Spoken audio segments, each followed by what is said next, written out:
creative company is so delicious, and the creative process is one of my favorite subjects. How humans can create something out of nothing is wildly exciting to me.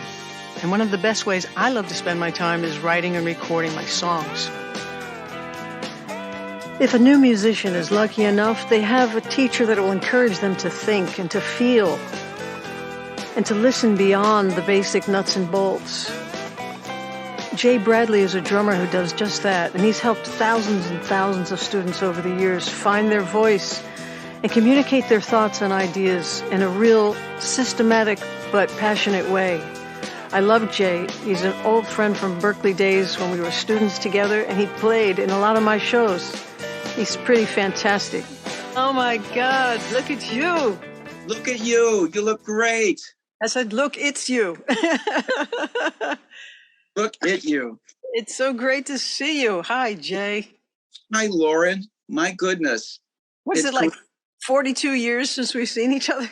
I think it's been 39 or 40. Yeah. And I have a funny little story. I went into Boston one day, and I think this is right after you started teaching there. Oh, okay. So it wasn't just our graduation day. Yeah, it was after graduation. It was either 84 or 85, and I was actually purchasing a set of drums at Jack's Drum Shop. Oh. And I think it was opening day at Fenway Park at the same time. So I'm double parked, and I'm loading these drums into my car. And I see you, and hey, Lauren, how you doing? And then this Boston City cop comes along and said, buddy, move it. So I was like, good to see you, Lauren. Got to run. Bye. Oh my God. What drum set was that at that time? It was a set of Yamaha drums. I think it was the total equipment nerd here. It was the Tour series. So it was nice maple shells. I remember the dimensions on the kit. It was the black wrap on it.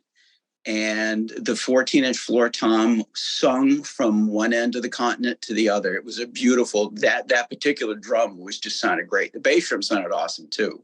Wow. The tom-toms that came with it were the power toms that were really in vogue at that point in the mid 80s, the longer, and so positioning them on the bass drum was a nightmare. So, I've since sold the kit, and I'm back to just standard size drums at this point. But going to buy equipment is an adventure, and I like going into a place and doing the hang there and checking things out, and just it's all a special day, if you go purchase something and you go looking for something, it's an adventure. I enjoy Hunting that. and gathering, yes.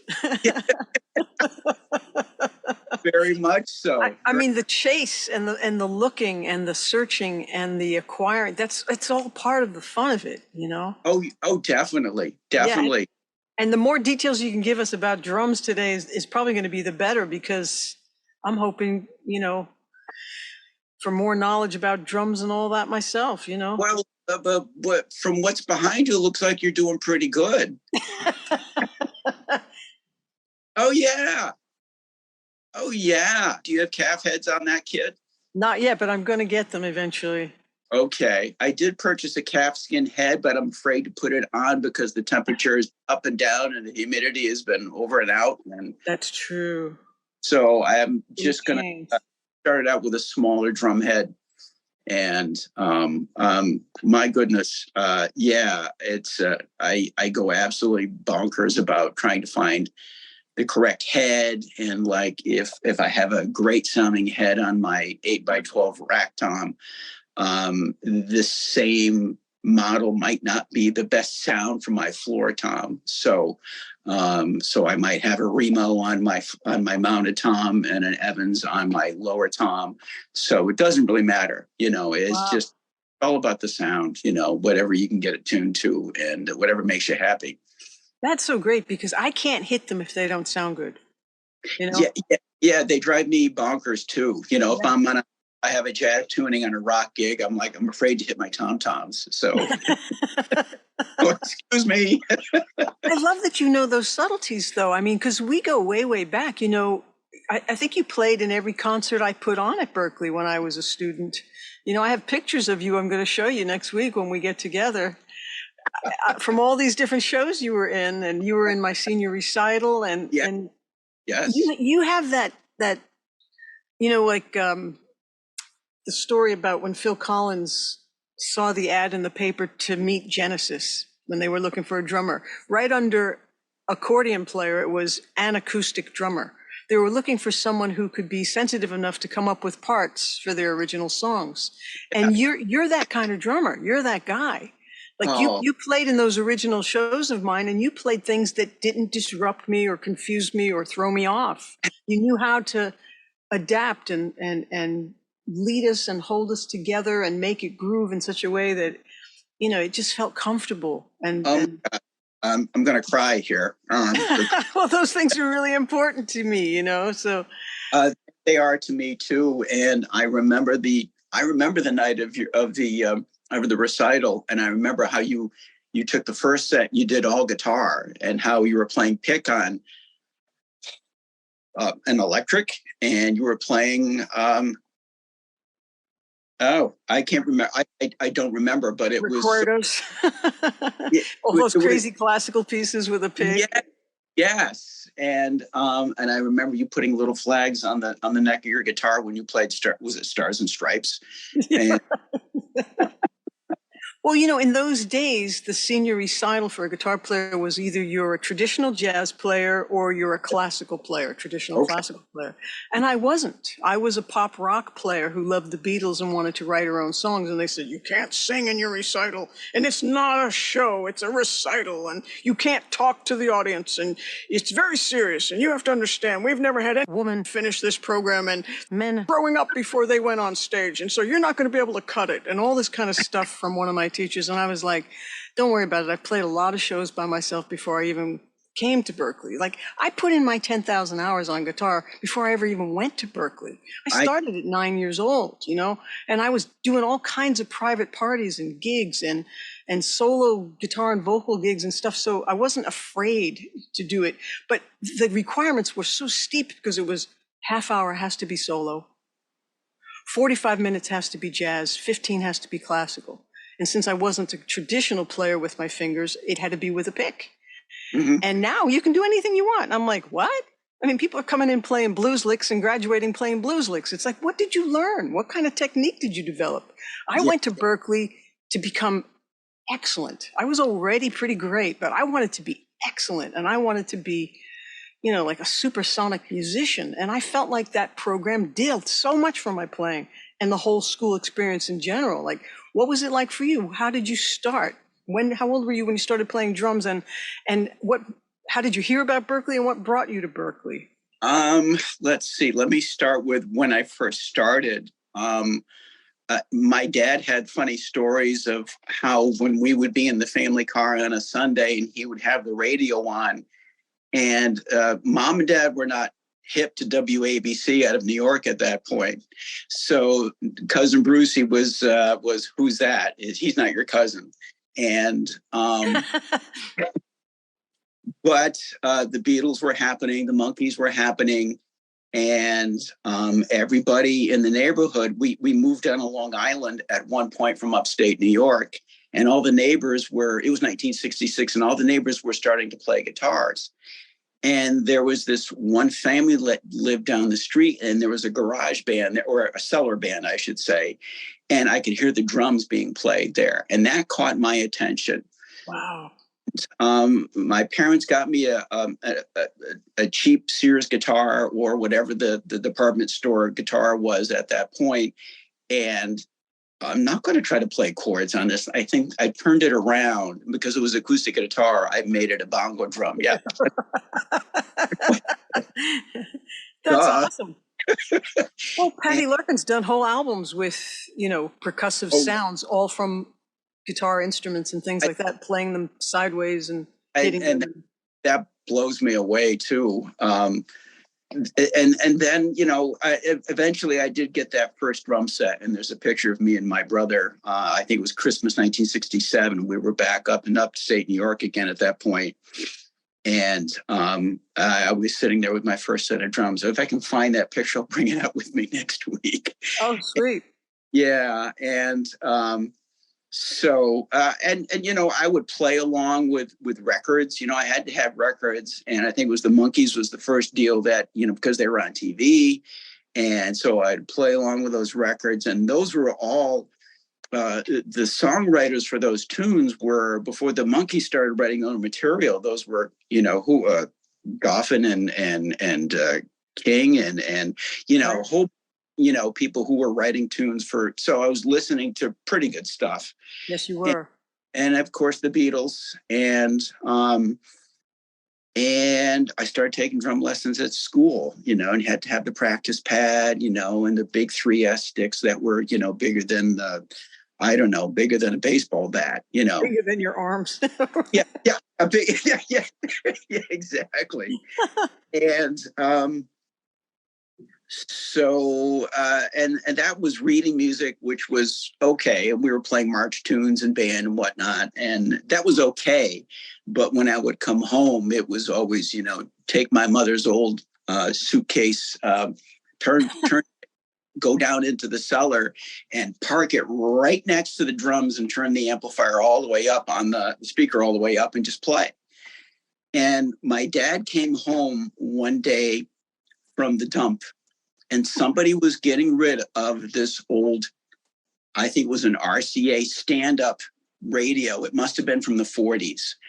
And the speaker cabinet was light, but the bass response on that was, when you turn that on, it was hi-fi before hi-fi was hi-fi. Wow. It just had a huge, warm, fat sound. And I think that radio was still kicking around by the time I went to Berkeley. And I would just play in the cellar. And then, you turn 13 and 14, you got buddies up the street saying, hey, we got some guitars and a microphone. Come on, bring your drum set up. Let's play. And it was the Beatles and the Rolling Stones and Creedence Clearwater Revival. And when we knew we had made it, when we played a Doobie Brothers tune. So, and I think I saw a catalog for Berkeley picking around the music department at my high school. Like, what is this? And my teacher, Mr. Liskey, said, it's a jazz school. It's more of a pop school. It's not a state university school like Potsdam, which had, a great rep for classical players. And I'm trying to figure out, well, what am I going to do with my life? Because playing music is just like, I love this, So I spent 1 year going out to a community college in Poughkeepsie, New York. And there was a teacher who lived not far from the college campus, Charlie Morano, who I was told, he's the guy you got to go see. And he got me into this book and Stick Control and the Buddy Rich Rudiment book, and started getting my hands together and my reading really together, because I didn't take my reading too seriously in high school. I made up the parts for a lot of these pieces. I would play snare drum and I would improvise. And my teacher was kind of hip to it. He said, well, it kind of works with what we're doing. So just make sure you stop.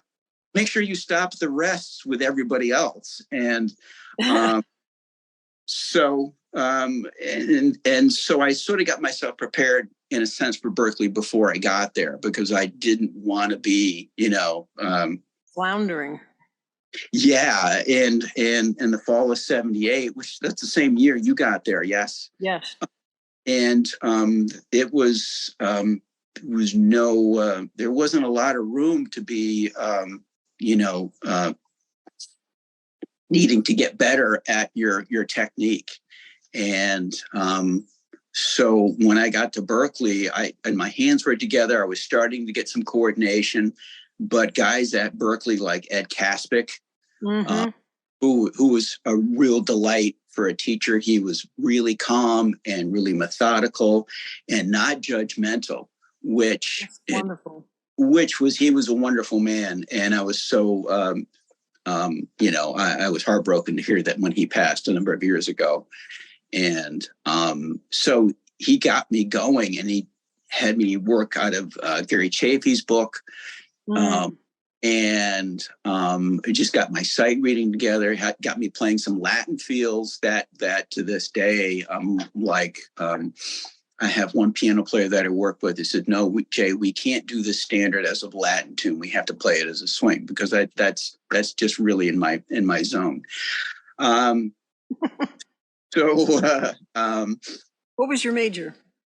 At first, I think it was professional music. No, I think it was music ed, and then I moved to the. I moved out. I still got a degree, but it was not in music education.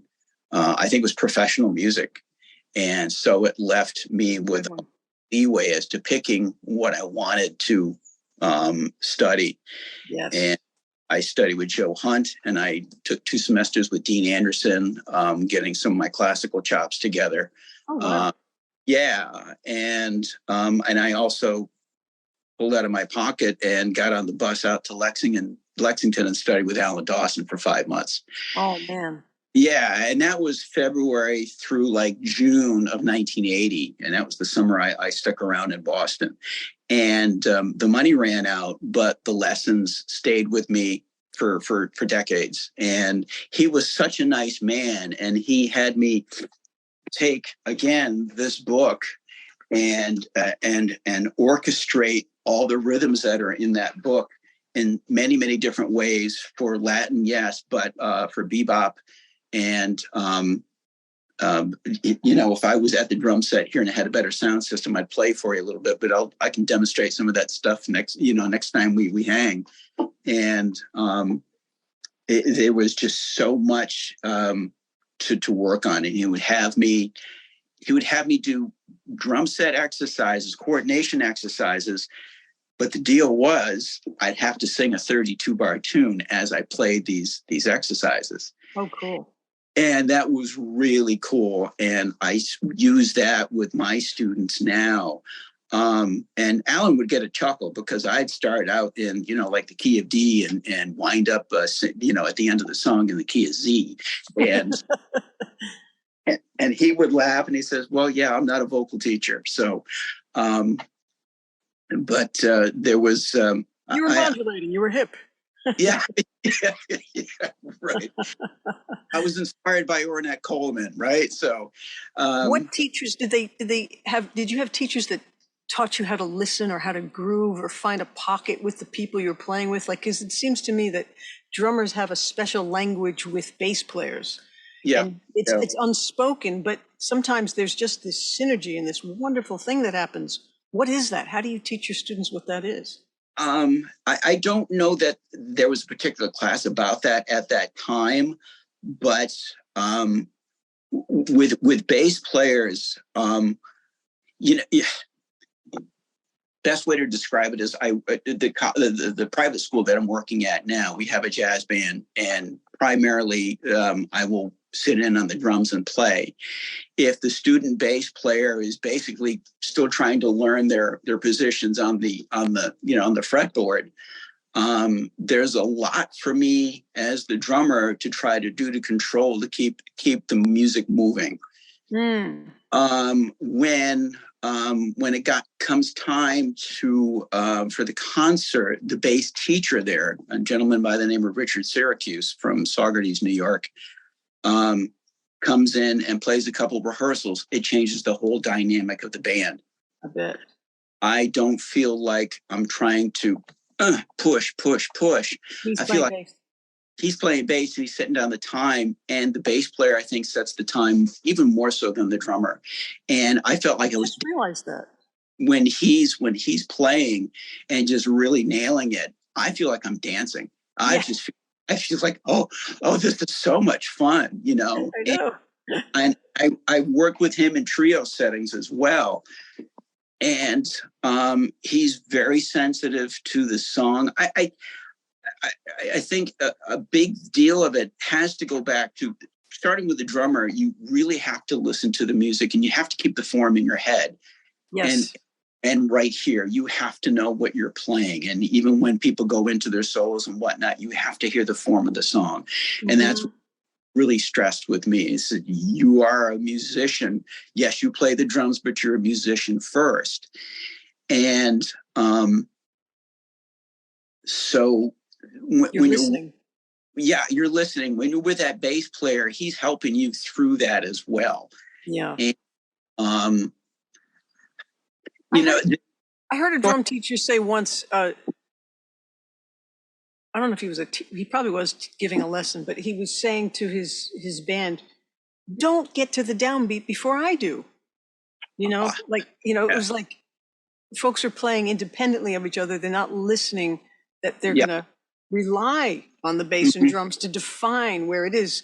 I think these days now with a DAW, with everybody recording and so many people doing things with MIDI and to a click, yes, it's a little easier for me to explain to them what I mean, because as soon as you decide on a tempo, you've decided where those quarter notes are. You've decided then where those eighth notes are, and they are specific of where those 16ths are. It's not up to interpretation other than feel, because if they're strumming and they don't even realize that none of their hits are making it anywhere.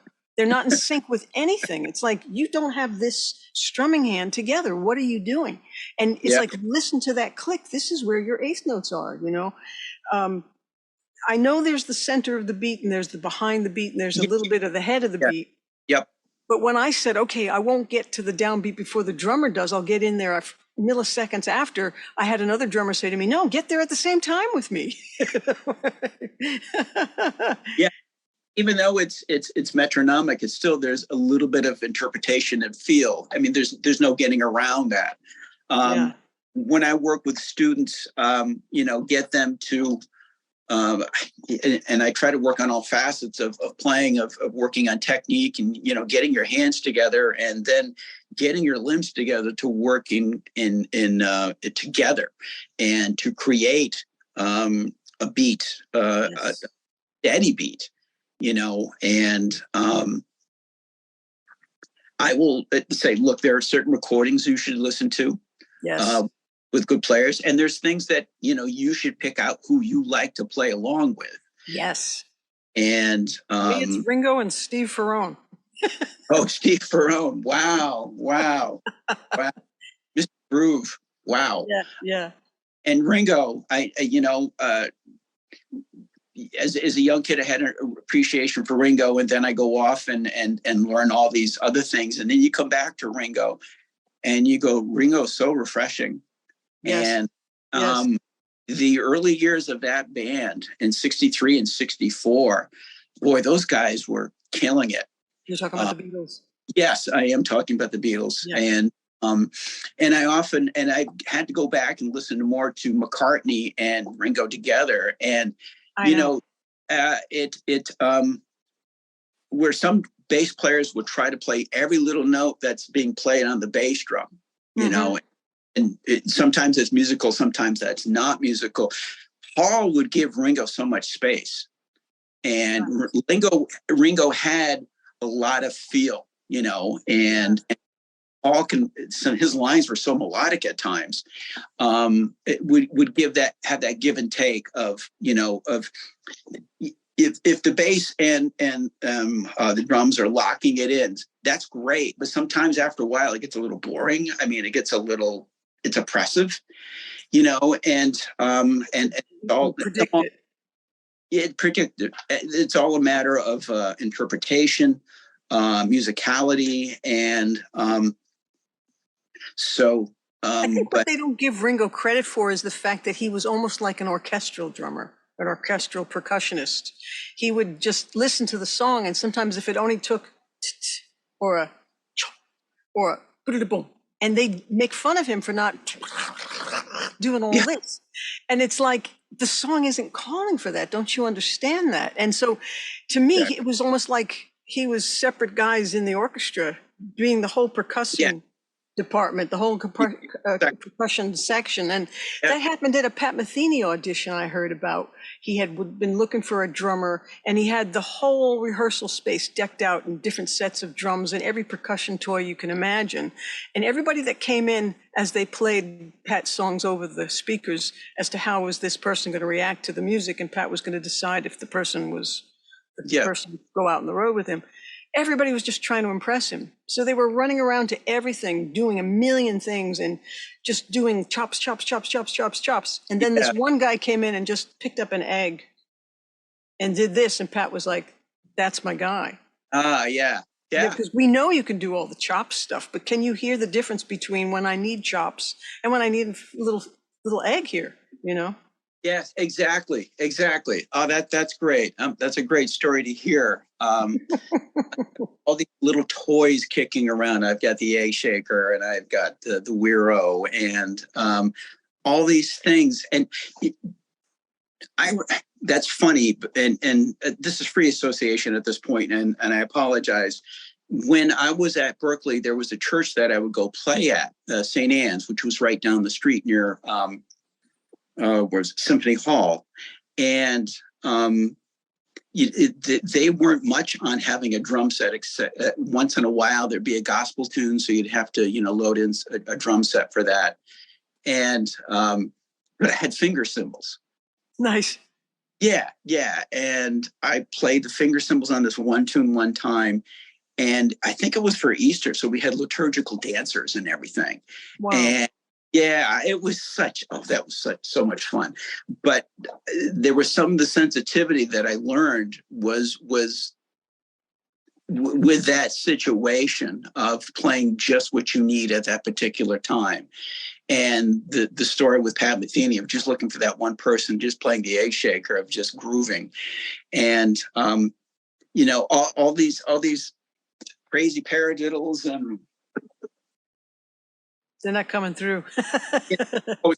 I'm sorry. All that crazy stuff is, I don't get to use a lot of that. When you're playing in a trio or backing up a singer, or playing in a smaller group,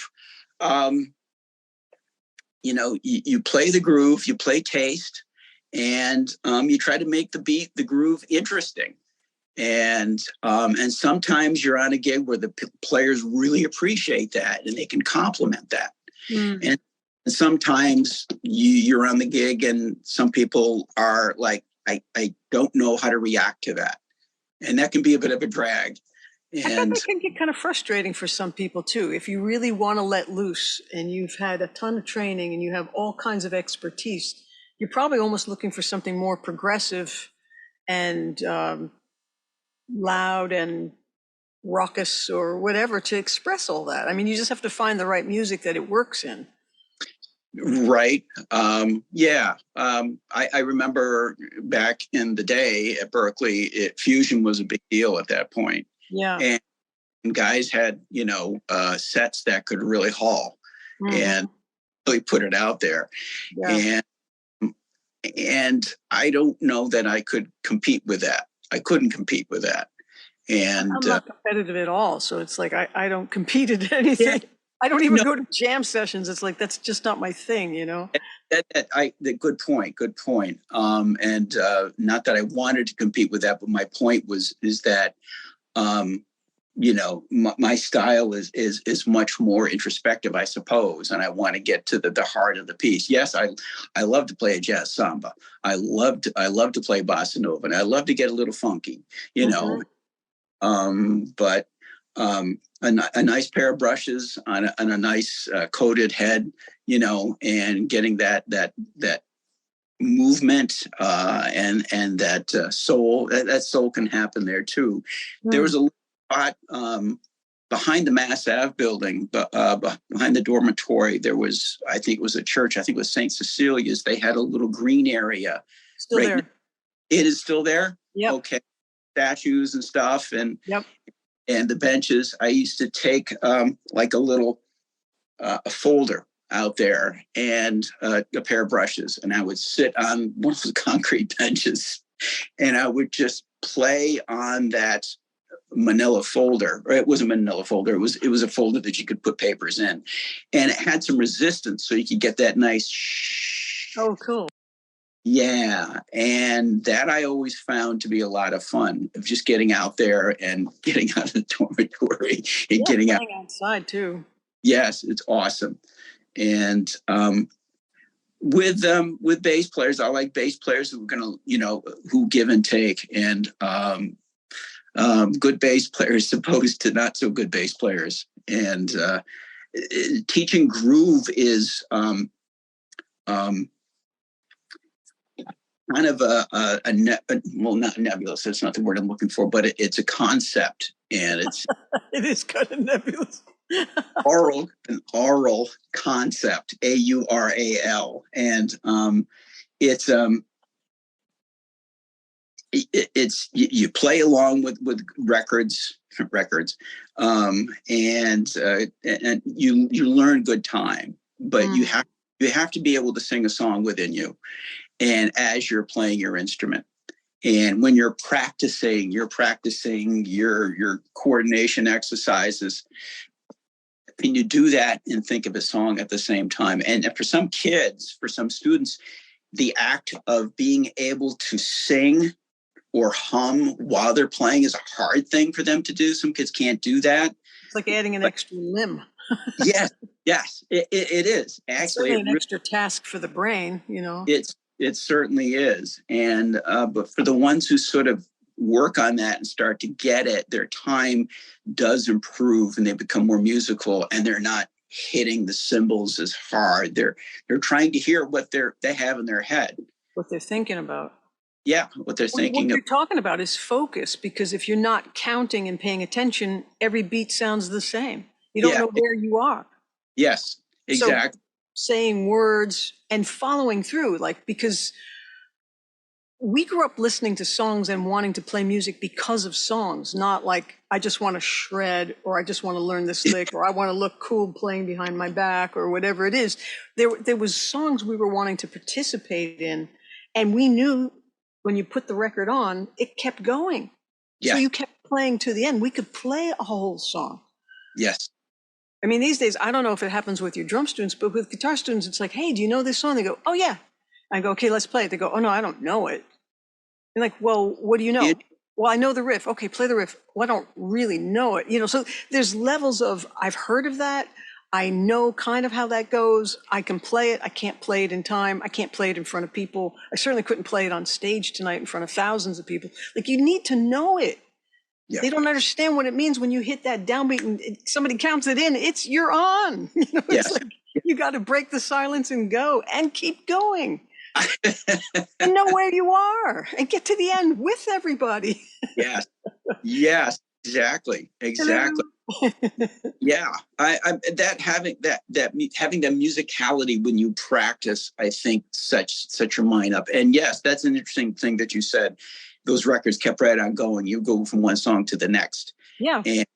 And that we didn't have a space bar to keep stopping it. It was like you had to find your place again with the record needle. Oh my gosh, that's a memory. Mm-hmm. There seems to be, and this is not to be critical of what's out there now, there seem to be one or two places where you can access this song on your vinyl or on the radio. Is hit or miss. You'd have to wait for the song to come back around on the whatever the schedule. And so and I don't know if something like, well, it's that song is here now, it's streaming here, it's here, there, it's everywhere. I don't know, people kind of lose track of where everything is. However, I've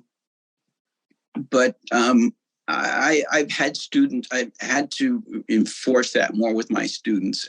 They take drums for credit with me. So it's like, okay, you've got to start playing, put those ear pods in and play along, and then go back and play again. No matter how if you have a little Walkman with a CD player in it, not really, or your phone, do it again.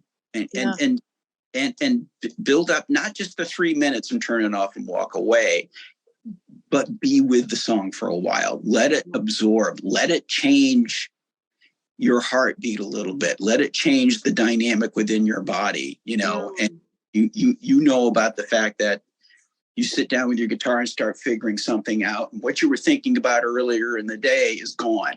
It puts things in perspective. And same thing with me. If I'm like, well, I need to be working on this. Well, okay, I'll get to it. And finally, when I sit down and work on it and go headlong into it, my blood pressure goes down, Because you're meditating. It's your meditation. Yeah. It's your centering and you're aligning with yourself. It's coming back to who you really are. That's so true. That's that beautiful thing we have. Exactly what it is. Exactly what it is. For groove, sometimes also with students, I will have them, we do have a set of conga drums at the school. They're not to be moved out of this room, but for them to get their hands on the skin, on the mule skin, to actually try to just play a little bit, not to try to learn them how to do a slap and build up the calluses and all that. That can take a while and that can hurt. But their hands on something, and put the sticks down and put the brushes down, and just their body feeling that and I think that translates of that's a form of meditation as well. And absolutely. And it helps you dig into the groove a little bit better. Technique aside, get at the drum and just play it. Yeah. Do you have tips right there on the conga while we're on that about how to hit it or tap it without breaking blood vessels in your fingers? Like, I don't have enough meat, it seems like, on my bony fingers that I can't really play things by hand. Funny thing, I gave up a lot on hand drum stuff many, many years ago. I took a fall one time and I broke my left hand. Oh. But the two bones right in here cracked. And so it was 6 weeks before I could play again. And if I was to sit down and start going at the congas again, at this point, I would get achy. And I didn't per se take any lessons with on the hand drums at Berklee, and I've not. I improvised on my own. Yeah. And if I stayed with it for a long time, Lauren, I think I would be able to develop a little bit of a callus and get something going on. If you watch the best players, it doesn't look like they're really hitting it hard. There's a certain technique where they draw the sound out of the drum.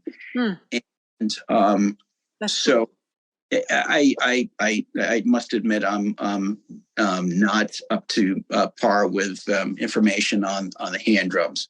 I just use different textures and mallets and sticks and clumps of things. Yeah. That sounds good. I'll use that. Those are, yes, I've done that on congas and whatnot. Those rods, those like broomsticks. Right. Wonderful. They really. And there's all kinds of plastics and the plastic guys. Yeah, Lauren. Yeah. How about these crazy things? What the heck is this? And you're like, it's a tube. Just hit it. Oh, really? Yeah. Oh, wow. Yeah. Those tubes are cool. You could get them pitched and whatnot. And I did a general music class in school where the kids would love those, and they would be hitting the floor with those. And we get these little patterns going, and it was, it was, Mr. Bradley, can we use the boom whackers today? I'm like, okay, That's so cool. Go play with the boom whackers, and basically, I wouldn't have to, ask them to play anything. They would just go after it. I love what you said about the heartbeat before, because Jim Keltner always said that about George Harrison. He said he just had a beautiful heartbeat, like his sense of time and his sense of writing a song. Jim loved playing to George Harrison songs. That's interesting. Interesting. If you listen, that's an interesting point. If you listen to George's tunes post, even when he was with the Beatles, there's a certain openness and calmness of those tunes, that, a totally different feel. It's a big generality, but I think mostly, post Beatles, his sound really was quite different, and there was a, yeah. I'm going to shut up. It has everything to do with energy, how we're energy, everything is energy. The heart of a human being actually gives off energetic resonances and sound waves or something that we actually feel. When they say, wow, the vibe in that room was really weird. I mean, the vibes we give each other certainly get into the music, whether we're in a good mood, whether in a bad mood, like all your intentions, everything that you're feeling comes through every note you're playing. Are you playing with love? Are you playing with a bunch of aggravation? All that stuff matters. And I bet just like the sense of time, then, if somebody's really in a hyper place, like I remember if I was playing when I was really tired with some of my Beatle bands and being on tour with them, I would feel like some of those songs were just so fast. I was like, why are we playing this so fast tonight? And they probably counted it off in exactly the right place, but I was so tired, it felt fast to me. And then there were times where I was so up and so excited because it was like 7,000 people out there that I'd be thinking, come on, we're playing it too slow. And I'd be like wanting to speed everybody up. And it was like, where are they? They're not with me, but we're all feeling things in a different place. And I bet that heartbeat is the same thing. Like I have a very fast heartbeat, even at rest. I'm just like this little hyper puppy most of the time. No matter how much exercising and running I do, it doesn't really go down much lower. And I have to, I think that's why like really fast out kind of jazz and stuff like that makes me crazy. It's just too much speed for me. I need things to be a little calmer. And I think other people feel things in different places, obviously. So there are some people I listen to play and I go, where is your sense of time? It's like nowhere near mine. Like I could not grok what they're doing when they're doing it. I wouldn't be able to play with them. To me, they're out to lunch, and they probably think the same thing about me. So it's like getting along with somebody. Sure. Or, like when Paul and Ringo first played together, they were like, the whole band, all three Beatles went, oh my God, this guy Ringo is amazing. Like we sound better than we've ever sounded before. He was the right fit. Yes. Yep. And that's a funny thing. You bring that up. They knew right away. What do you think though about time and feel? I mean, it's just a matter of finding people you grok and can get along with, right? Yes. Not anything you can enforce or teach or. It really is. You have to find you have to, in the matter of in the time that you work with this bass player or that bass player, or you work with this guitarist or that guitarist, you find players that you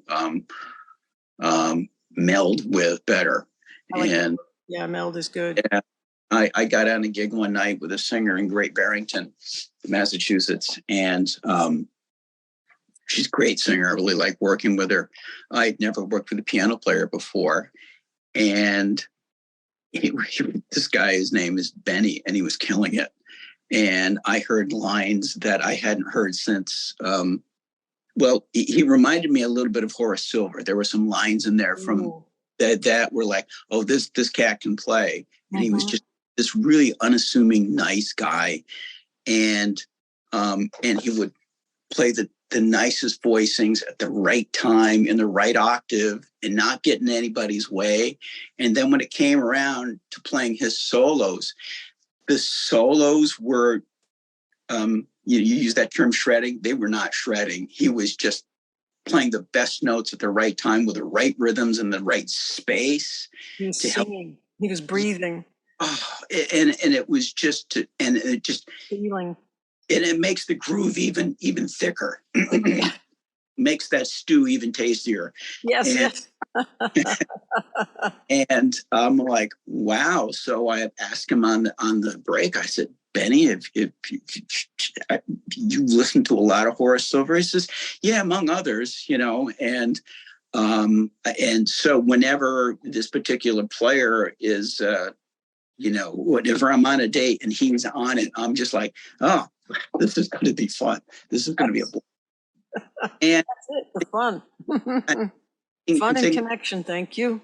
oh man, and he tells good jokes on the break too. He's a funny guy. So, Yeah.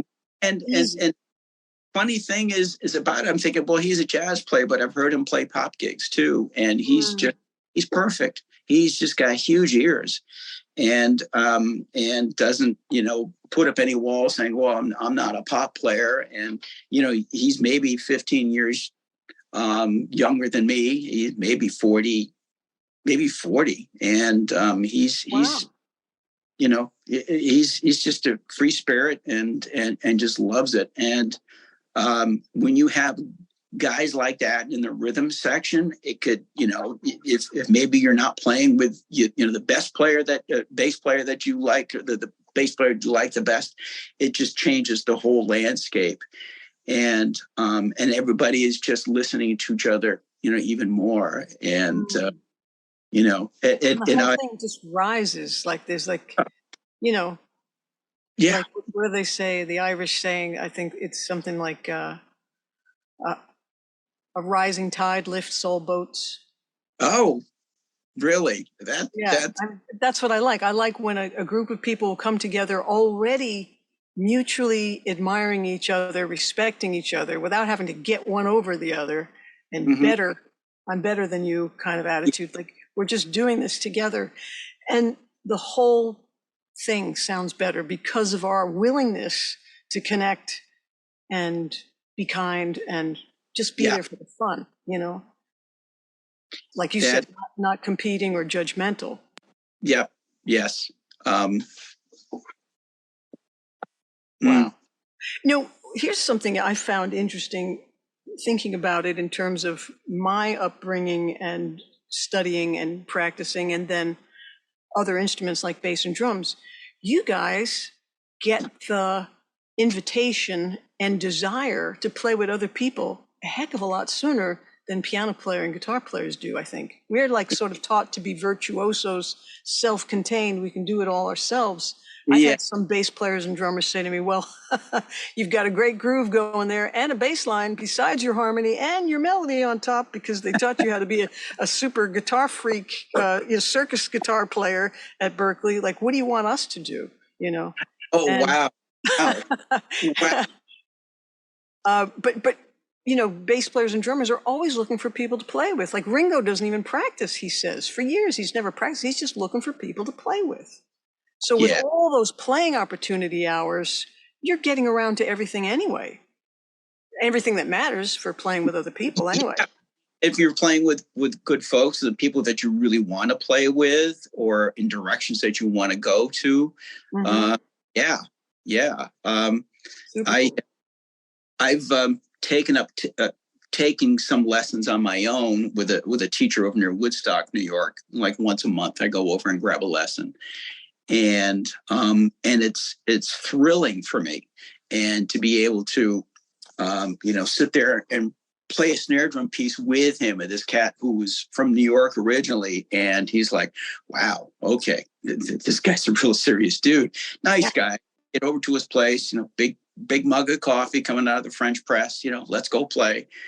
And but it's made me even more hungry to, okay, I am practicing, but it's made me more hungry to get out and play with more players and some different players and play in new situations. I love that we're still studying. We're both still learning new things. Yeah. Well, hopefully we are, and I wanted that, and I wanted to grab a few lessons with him for brushes anyway. And but getting back to your point of the drummers and bass players always looking to play with people, and that's great. I'm not going to say the economy is bad, but things have changed where where places were hiring quartets and quintets, they're now hiring duos and trios. And so, the drummer doesn't get called for the gig. So there's that going on. You mentioned something about, being able to play those chords in the melody and play that bass line at the same time. that literally just blows my mind. And I've heard guys do it like John Pizzarelli on the radio. I've heard him do stuff like that.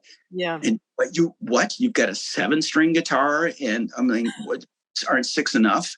And how can you do that? Plus you're playing on an instrument with a fret. There's a fretboard instead of the keys laid out in front of you. And like, wow, that's accessing parts of the brain that I mean, you've really got to adapt to that. To me, that's like an alien language almost, you know.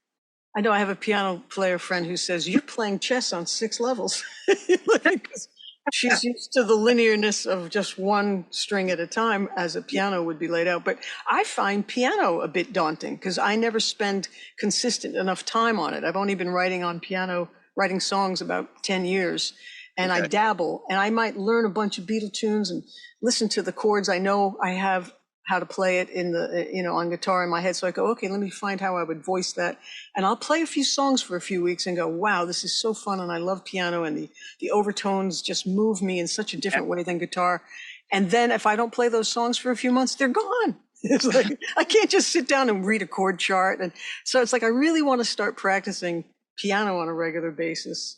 And I just, like everybody else, I just want to be good at something magically without having to put the time in. Why isn't it there when I need it? It takes me weeks to write this song because I can't play it, I'm jealous of those folks who can sit down at the piano and just like, boom, they're there. And I found that, and I started to get this at Berkeley. And I had a few lessons before I got there on the piano with a lady from up the street from me.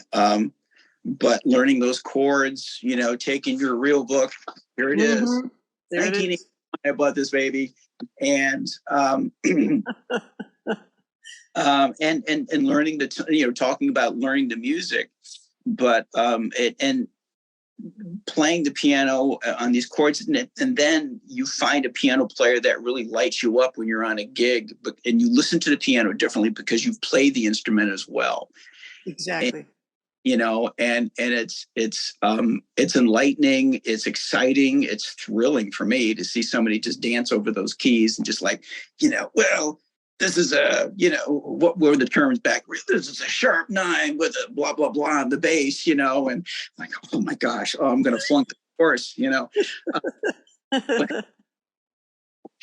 Great.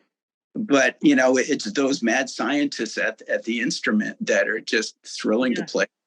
And I was telling you about that guy, Benny, and it was just, he can be really simple at times, and other times he can just, he can really park it, and get these huge, glorious voicings that it just propel the tune and propel the groove, and man, piano is so much fun.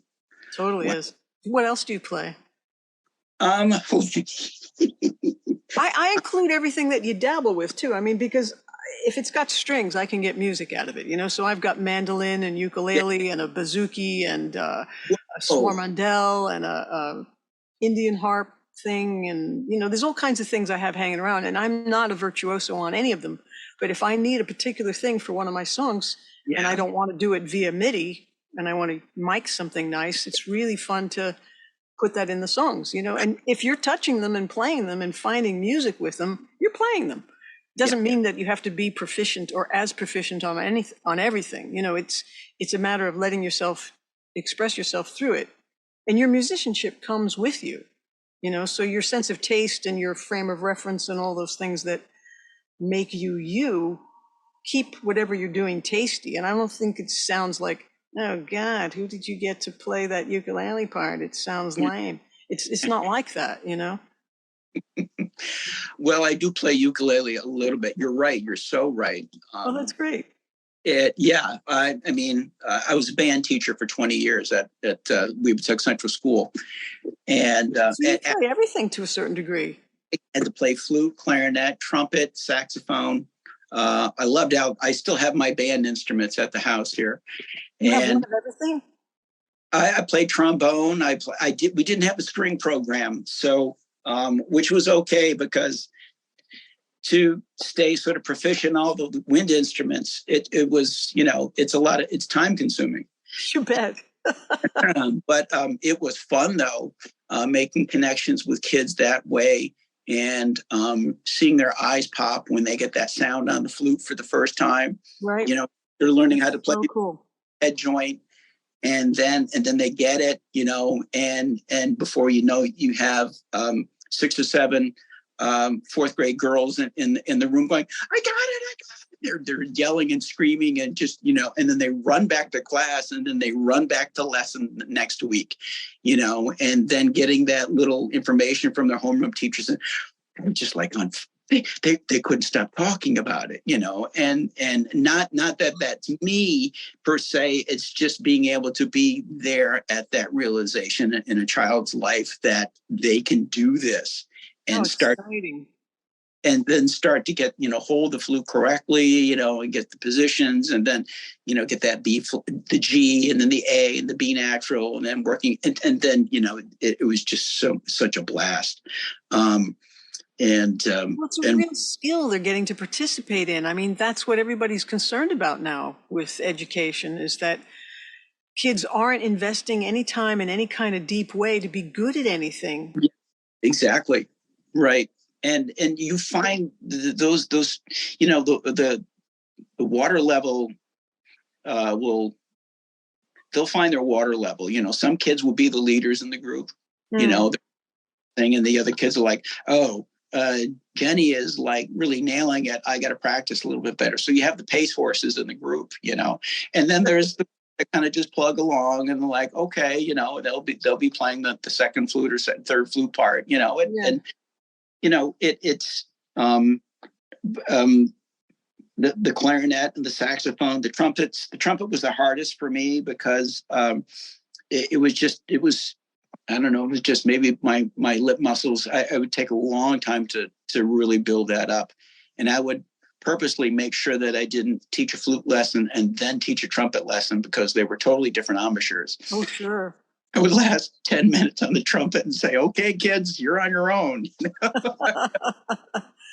That's fantastic, though. What an experience. And what are you teaching now mostly? Right. Well, I've retired from that. And I am teaching at 2 private schools doing drum lessons. Nice. And, but there's too much sentimental value as far as, that little Gemeinhardt flute or that Armstrong flute sitting in the other room. No, it's a Yamaha. And the clarinet and one of the ones that I got the handle on quicker than some of the other instruments. For some strange reason. But right now, primarily, I'm a percussion teacher, and it's fun. That's so cool.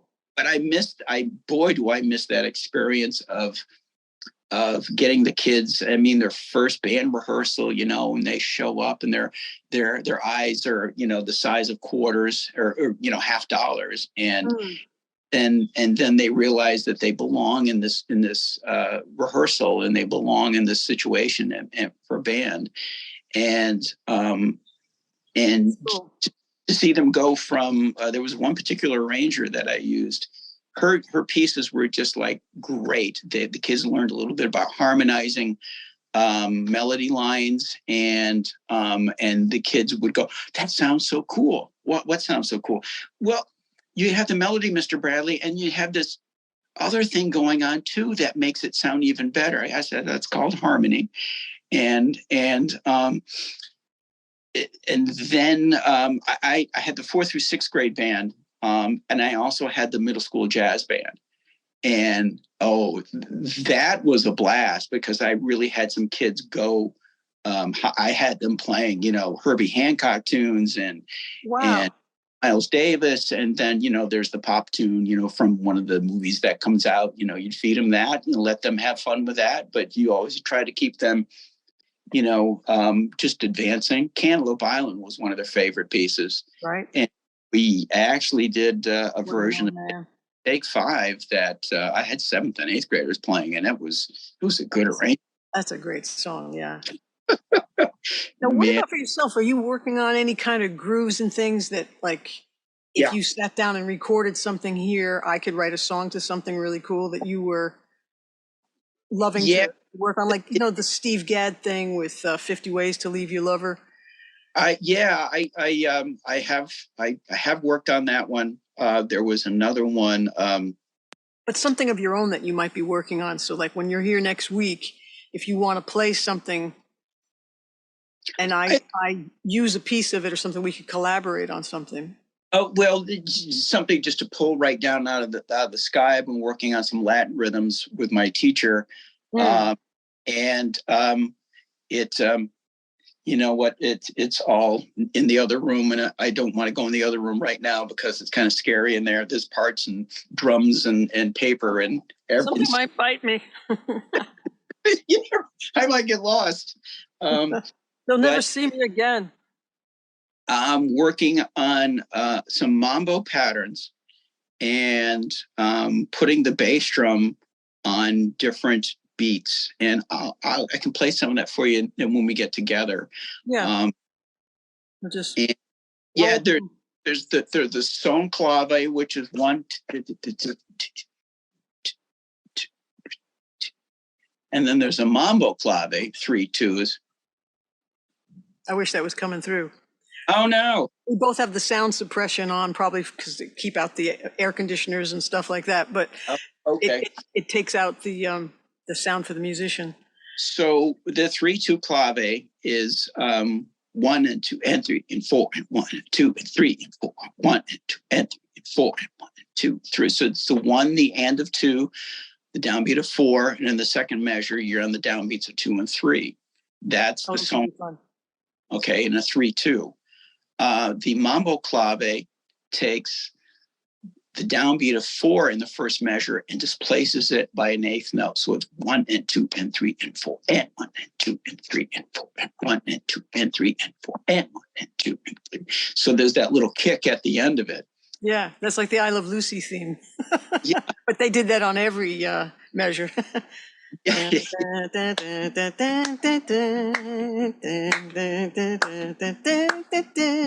was just like, what the heck is that?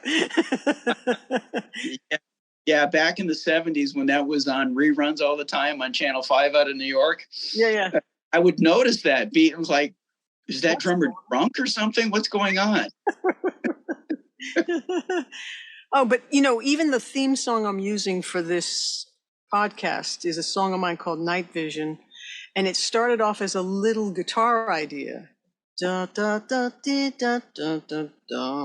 And it was nice and mellow, like almost every other little guitar thing that comes out of me. It's this mellow thing. And I thought, okay, don't write another mellow thing here. Let's see if we can spice this up. What if you program a groove, or find a loop somewhere in Logic or whatever. And so I grabbed a loop and I noticed this really cool drum fill, and I thought, I'm going to offset it. I'm going to play my little guitar thing at a faster tempo in the wrong place on purpose so that this drum groove makes it sound cooler than it actually is.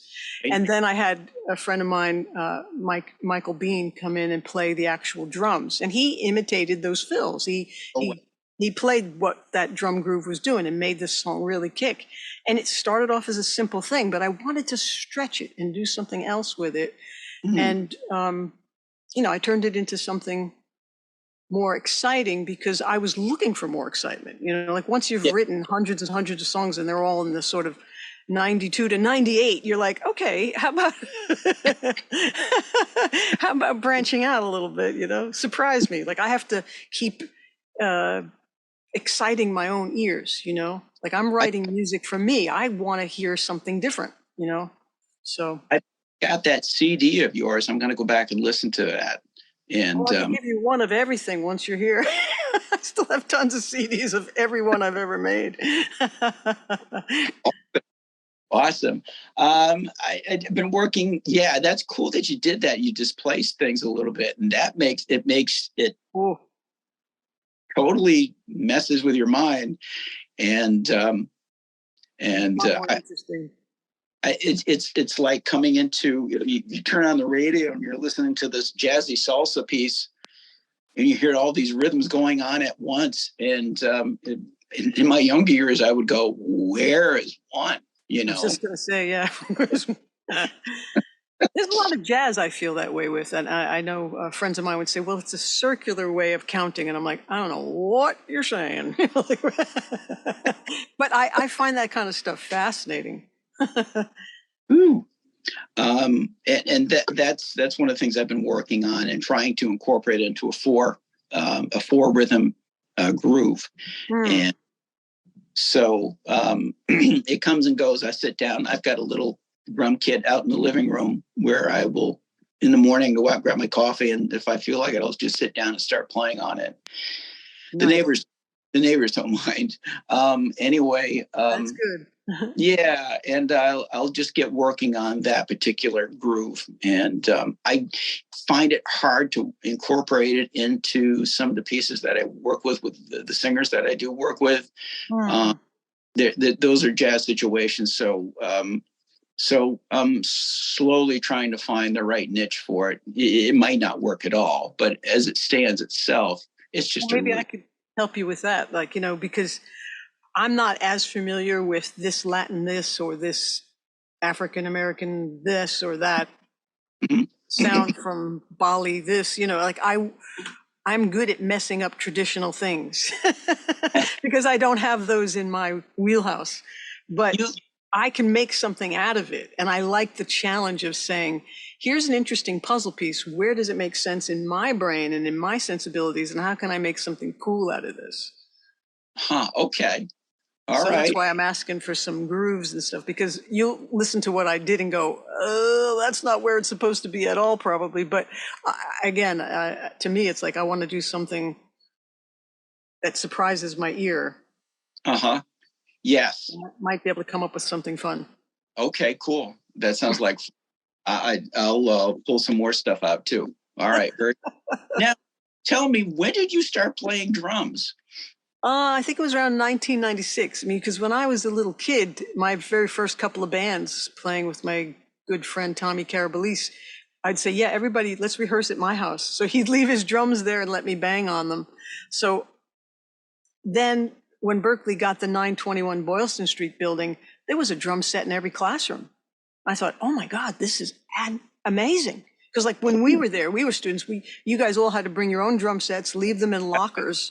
And there were no amps in the classrooms. There were no drum sets in the classrooms. There were no PA systems. It was like, if you're stupid enough to play electric guitar, you got to bring your own amp to school. And I used to roll it on a luggage carrier.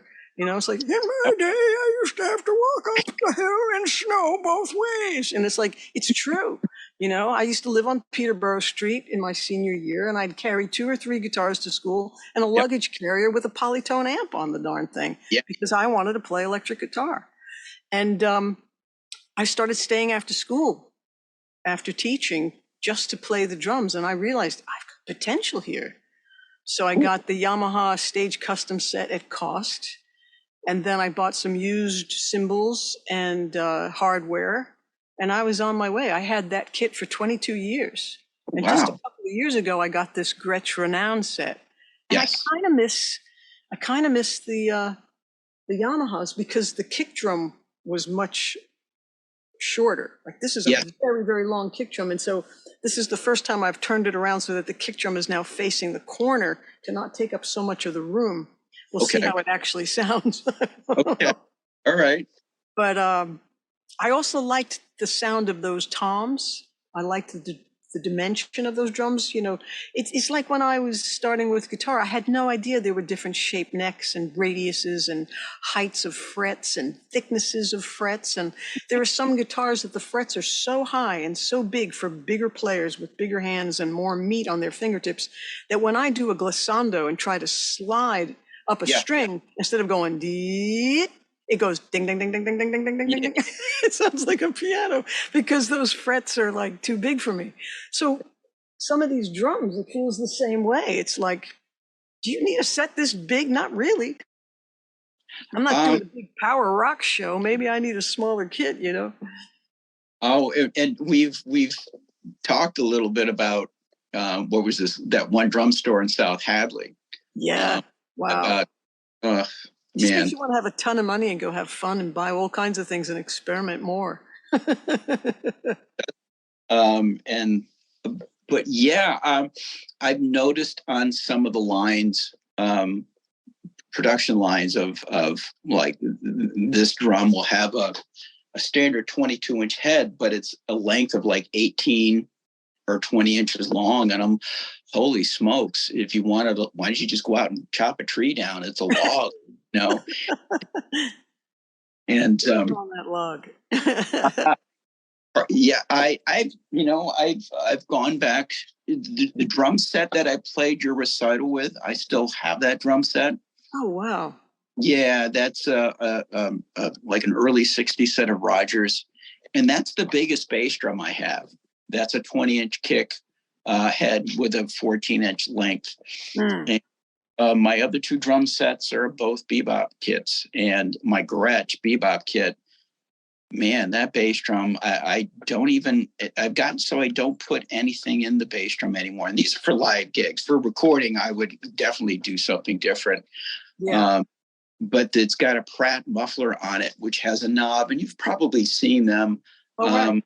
Is the knob, and it pulls the felt strip right up to the playing head on the inside of the drum. Ooh. Yeah, it's so pretty. Yeah, and I've been dialing it in on the last few gigs. If I need to muffle that bass drum at all, invariably there's a place in South Egremont, Mass called the Egremont Barn, and we love playing there. It's a 200-year-old barn, and cool.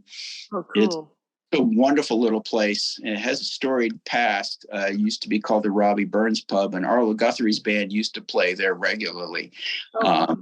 Backup band, and those guys are still around the area.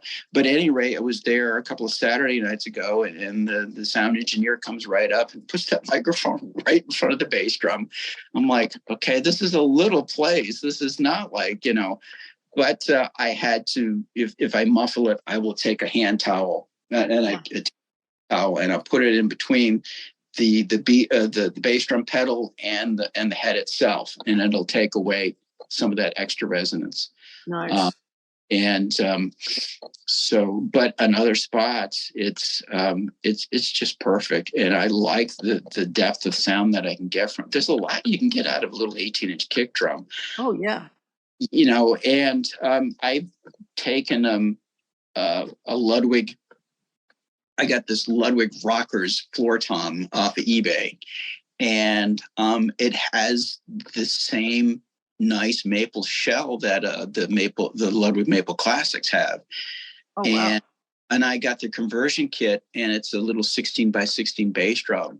And I get a note out of that, and I use this on a trio gig with a guy from Great Barrington who will play lots of samba, bossa nova tunes. And bossa nova is, I've sort of learned, basically it's 1 and 2 and 3 and 4 and 1 and 2 and 3 and 4. Well, the bass drum is 2 and 3, 4 and 2 and 3, or more like a samba thing. I've seen some samba schools. There's a samba school in Berkshire County, believe it or not. And the people playing the surdos, those big drums, they hit on 2 and 4, or the equivalent of 2 and 4 in modern. And so I've been doing that with that bass drum, and that bass drum is just wonderful. And I put cotton balls in it, and just to take some of the boom out of it. In it. And yeah, right in the drum. It's sitting on the bottom head. Yeah, inside the drum. Inside the drum, and it's sitting like this. And let's see. So they bounce on the hit probably, and then they come back down and mute it.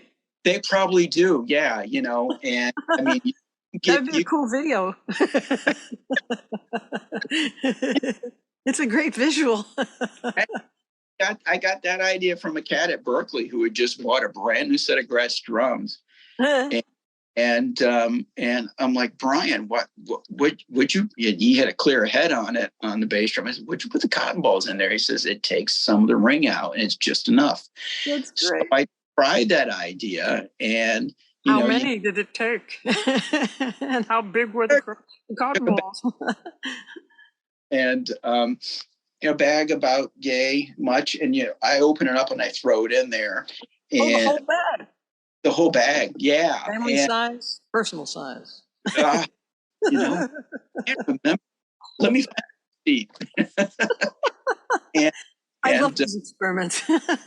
Yeah, I sometimes will stand back and say, you know, Jay, you're kind of nuts. You know, you're a little bit crazy. That's what makes it so fun to be us, to be nuts, to be thinking about these kinds of details. It certainly makes you a little bit healthier than freaking out about all the stuff that's always going on in the world that you can't do anything about, you know? No.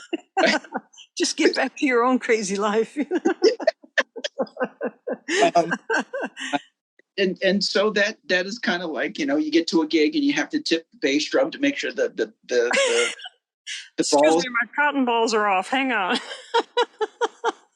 the cotton balls lay against the batter head, the striking head. And like, what's up with this guy? I'm sorry, we can't talk like this. It's a family show. And they're like trying to cancel you off the gig because there's going to be kids in the audience. Oh my gosh! And I found that I like that. I mean, I gave up on, you know, putting towels and stuff and styrofoam and moon gel and foam rubber and you know, that sort of thing. And it seems to work. It's a natural, kind of more of a natural sound. I think there's some, and if you put so much padding in your bass drum that there's no resonance, then what do you have a bass drum for? And you need a little bit of ring. You need a little bit of resonance and instead of you know, right. So I use that, and I can tune it a little higher too and get more of a bop sound out of it as well. So it's a ringing drum, and it's so really interesting because there are some forms of jazz that they have the open kick drum, and that's why I don't like that sound of those that style of music. I cannot stand punctuating all that crazy stuff on this big open crazy sounding kick drum. I'm like, why is this thing in this song? And that's a whole genre that makes it hard for me to listen to. Whereas swing, I'm all excited about the swing, and some of the big band stuff is super exciting. There's different types of jazz I really like. And I realize it's because Paul Simon had said very early on in an interview that I heard when I was a kid, when we like a record, we like the song and the performance, of course. He said, but it's the sound of the record that we also like. Now, here it is. I've loved the Beatles since 1963, since I'm 3 years old, right? But when I heard the song She's a Woman, and I still have the single. Oh, wow. Capitol Records here in the United States decided, ooh, we have stereo, because George Martin was putting the master, all the instruments on a track and all the vocals on a track, just so when they did the mono master, they still had control over how much vocal was going to be in the mix. Oh. Here in America, they got it wrong and thought, oh, stereo. And they put all the instruments on one side and all the vocals on the other. And George Martin never intended that. And so on this particular mix of She's a Woman, if you listen to the original single, they put the whole record on one side of the stereo spectrum and tons of reverb, equal volume, on the other side. So all this mid-range crazy reverb was on this side, and I thought, I don't like this song. When it came out, I didn't like the song because of the sound of the record. And then the real stereo version came out in the early 80s, and I went, no, there's nothing wrong with the song. It was the sound of the record I didn't like. So that's what happens sometimes with too much crashing cymbals and the resonances, the frequencies I have to pull out in the mixes, or even putting on lots of tracks of my own voice. We all have frequencies in our voice that are like the beautiful parts, and depending on the range I'm singing in, there might be something that's annoying to me. And if I've got 14 background vocals and there's 14 or 16 of me, even 10 of me, it's like all of a sudden it's too much. I got to notch out those frequencies to stop annoying myself and making some sound that I don't like, when it's just because it's building up unnecessarily and it's not really helping the song. Wow. Crazy. Wow. Talk about rabbit holes. Woo. Yeah.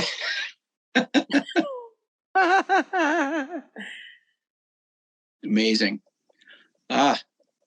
So much craziness. What excites you most about music? I mean, what keeps you going? How do you get through depression? How do you get through, oh, what am I doing with my life? Oh, who Oh my, cares? Who cares about all this? Only oh, me. Why am I doing this? Why am I should I torturing myself like this my whole life? should I pay you for this session? Oh my gosh. Yeah, that's a really good question. It's just a drive that's within me. And fortunately it helps me mostly, but playing helps me just be funny Jay, just be Lighthearted, back in the pocket, feeling like myself. yeah, getting the game face on and grooving hard. Yeah, that yeah. I love it. Don't show me a picture of me with that face. No, I don't want to see that. It's. We were so self-propelled. How did that happen? Where the heck did we come from? I don't know. Amazing. The drive that. What drives other people? I mean, what drives artists to continually keep doing it? I mean, Renoir, not long before he passed away, he says, "No, I think I'm finally doing some of my best work." Mm-hmm. Um, Boy, Lauren, I don't know how to answer that one. It's been with me for so long that, yeah, I do wonder once in a while, like, what am I doing? But it's not that I want to stop playing music. Right. I want to keep creating. I want to be in that happy place, and even though we've gone, but for you, but we've gone through some unhappy places to get here. And I mean, Berkeley had peaks and valleys, and it's a country boy like me going to live in the big city, and getting used to, like, well, when I was in high school, I was a pretty good player. Everybody looked up to me, and like, oh, there's Tommy Campbell. Oh, at Berkeley. Oh, there goes Jeff Watts. Oh, okay. So that's where the bar is drawn, and but it's so you play, you practice, you play other instruments, you play with other people. Yep. Like to get out of a funk. Yeah, I like to get out. I'll try to do different things. I've worked in shows. There's a local theater that gave me a great big break a number of years ago, and I got to meet the singer that I'm working with now because she had come up to the city. I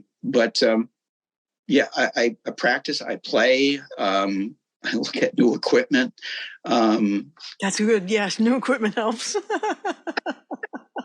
Well, people don't understand that. Like, your longevity is new desires. So if we're always clamping down on ourselves, like, don't you have enough guitars? Don't you have enough drum sets? Don't you have, like, you can't be this horrible critic parent to yourself. You have to allow for the evolution of yourself. And if that means buying and selling or trading or sharing or accumulating or whatever keeps you going that doesn't knock you into bankruptcy, you're okay. You're okay. Yeah. Yes, you have to balance that out, but I'm glad you said that because that makes me feel a lot better, because I will think I've found the snare drum, the go-to snare, or the go-to 22-inch jazz ride cymbal.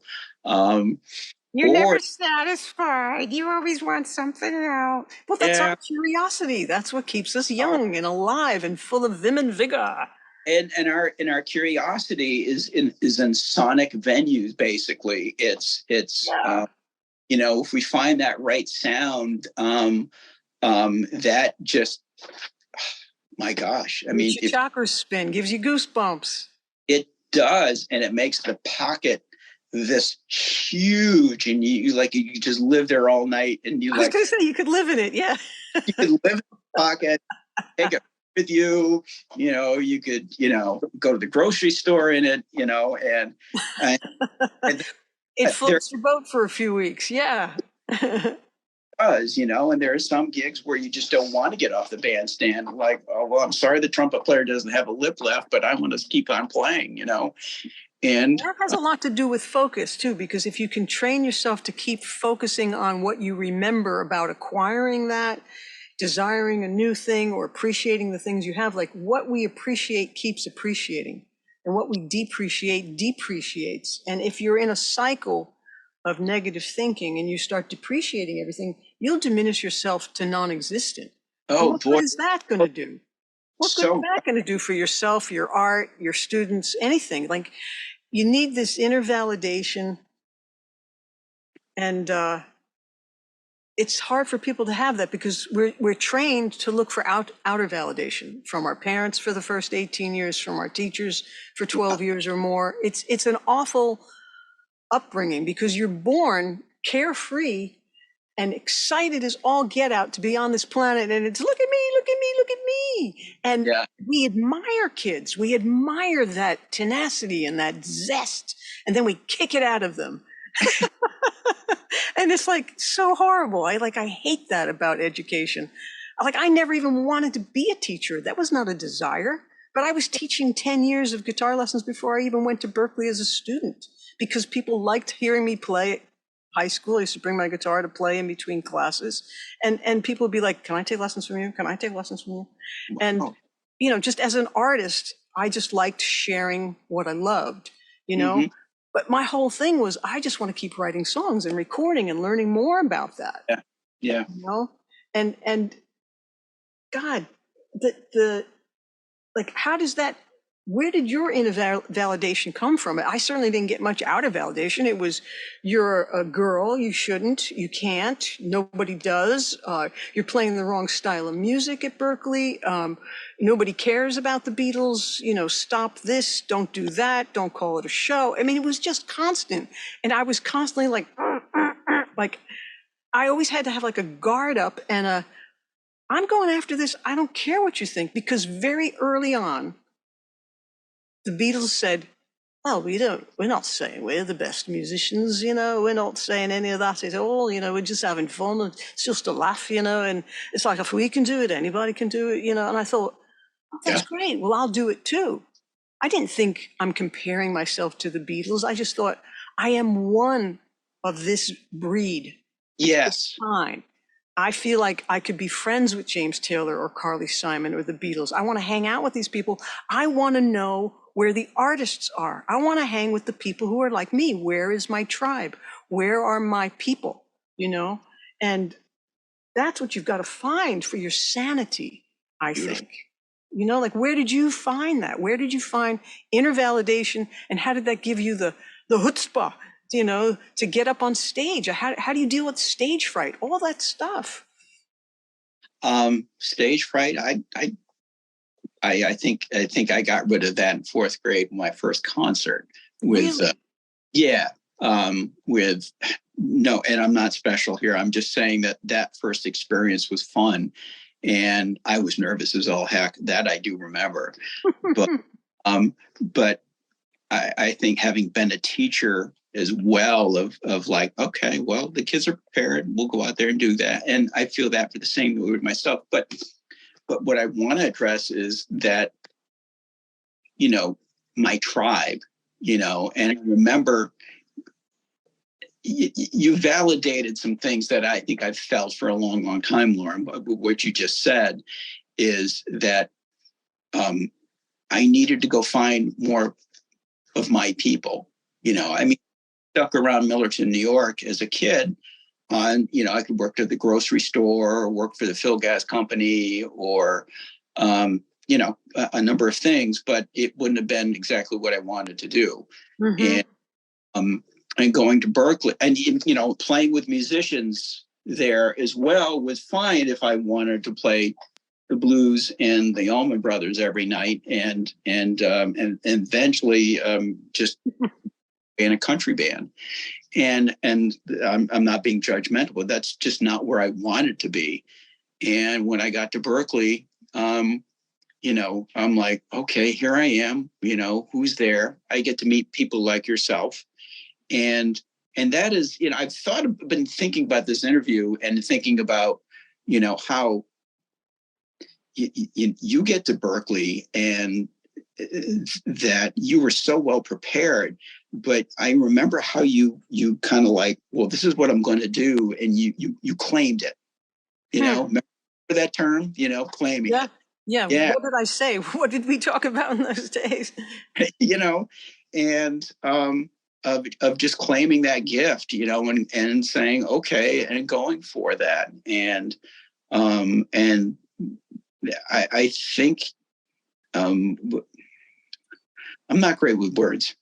I'm really not. You have to put the label that you want on yourself first. If you have a dream or a desire and you think of yourself as a producer or a player or as an engineer or whatever it is, an arranger, it's like you have to believe in that and give it to yourself first, even when nobody else thinks of you as that. Yeah, right. Arnold Schwarzenegger says it's like, be great at something and tell people about it, or find what you love and share it. It's like, you just have to be bold enough to say, this is what I do, this is who I am, this is what I love. And if you want to share it or you want to be a part of it, I'd love to have you, but not that I'm trying to change you or you should be trying to change me. No. I wanted to be an excellent player. I wanted to develop into, as somebody who could cover all the bases as a percussionist or a drummer. Right. And we had the rock background, and jazz just intrigued me. And so when I'm at Berkeley, identifying with my teachers and identifying with my compatriots there, and I was going over to the music store, what was Looney Tunes, and grabbing the records. And I remember that first Art Blakey album that I got and put on the records, and it just lit me right up. Yeah. Hearing the trumpet line of Lee Morgan and Wayne Shorter, and like, holy smokes. And Art was not the most technically proficient drummer, but boy, he had a spirit to him and a groove to him that just it just lights a fire. It lit a fire in me, and it still does to this day. I go back and listen to it, and it's just like, yeah, this is what it's all about. It's jazz, but it's soul too. It's spiritual music. And so we're like on a path to find what feeds us. It's like, what is going to be, like, you have different hungers in yourself. Sure. If you find that Art does it or Ringo does it or this one does it, it's like you have to find what feeds you, what keeps you going. Yeah. And it's that seed has not died within me. I still want to be a player. I still want to get out and play with the best players. And I've narrowed it down to more or less what I want to do. I'm not so sure I want to play shows anymore. But I like the improvisation of getting on the stage. And yes, you have an arrangement, but you never the same way twice. I mean, there's always going to be a little variation. Tempo might be a little quicker this time, where the dynamics are a little bit different this time. Has a different feel, might be a little bit looser, might be a little tighter, and it depends on its interaction with your audience too. And I think that's, we all try to, I think basically we're all trying to make connections with people and you validation, is it sort of validates who you are. And I know that, where I'm living right now, it's a house way out in the country. It's beautiful, and I had been living for a number of years within the village. I had neighbors, I had musician neighbors, I had artist neighbors, and so the landlord went in and totally changed the house up. So I'm like, well, I got to find something. So I find this, and it's way out in the country. So I can still practice and whatnot, but I'm not like going out down the street. Hey, Joel, where you gigging tomorrow night? I don't have that neighborhood feel, So when I get gigs now, I'm just so hungry to be out there and be among people. And with my buddies and the musicians and whatnot, and the regulars that come out and say, "Hey Jay, how you doing? Wow, you guys sound better tonight than you've ever sounded." And it's it's almost like church. You're in there with people, and it's the real church. Yeah, it's a living church. Yeah, it's very the real spiritual thing to connect with music and to share it with other people. Absolutely. So, and I this is fun where you have people come out in their different professions, and then artists come out and say, "Wow, what, we love your music," and they show you a card. You go see their art show, and you're blown away by their art. I mean, these are just these things that you can't make up or predict are going to happen in your life, and it's so rosy. It's so beautiful. It's a great way to live, really. What about parts? When you come up with parts for somebody's songs like you did for mine? Oh man.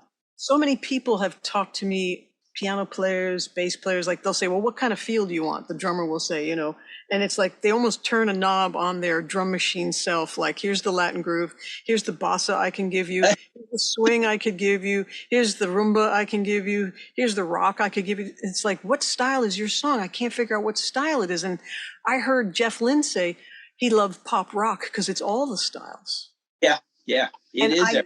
I never realized that before. I was like, I've always said I was pop rock or art rock, but I was a combination of all the stuff that I grew up listening to and loved: Stevie Wonder, Beatles, James Taylor, Carly Simon, Fleetwood Mac, Doobie Brothers. Yes, I just like Chicago, all these great things that were happening back then that had some real harmony to it, some really beautiful chords. And what people don't understand is that the Beatles actually used a chord book. Graham Nash's autobiography talked about that Paul and George and he himself used a book called Bert Whedon's Learn Guitar in a Day, something like that. And it still exists. I bought a copy off of it on from Amazon just to see what it was. And it's like any other Alfred's or basic Mel Bay book one. Here's the guitar. But this is why George and Paul and John had perfect hand technique. They held their fingers in. They didn't lean on the guitar. They hovered. They held their pick correctly. They knew beautiful chords because they were in this book. No, I didn't and know. George had a phenomenal understanding of chords and understanding of different voicings. And he would baffle Bob Dylan. Bob would be like, "Where did you learn all these chords? Why do you know all these voicings?" And it was just fantastic. So that's why their music was so sophisticated, because they learned by using the chords. It wasn't, these are jazz chords, the way some of my students go. I don't want to play those because they're jazz chords. It's like, are you kidding? This is a Chicago chord. This is a Stevie Wonder chord. Are you nuts? This is the biggest box of crayons. Didn't you want the biggest box of crayons when you were in kindergarten? What do you want? Just 3 colors? You just want a couple of primary colors? What's the matter for you? It was like, I didn't understand this. How could you play a chordal instrument when there's only a few of them in the world and not be in love with harmony? I mean, I could hear one chord and go inside of it probably for the rest of eternity. Like minor 9. I just love chords. You just basically said it. You want to have the biggest box of crayons. When it comes up to making parts, and I don't get to do that a lot, but I've listened to so many different type of styles of music that I just fall in love with that, I didn't dare talk about when I was 18 to my buddies. I love Sergio Mendes in Brazil 66. Right.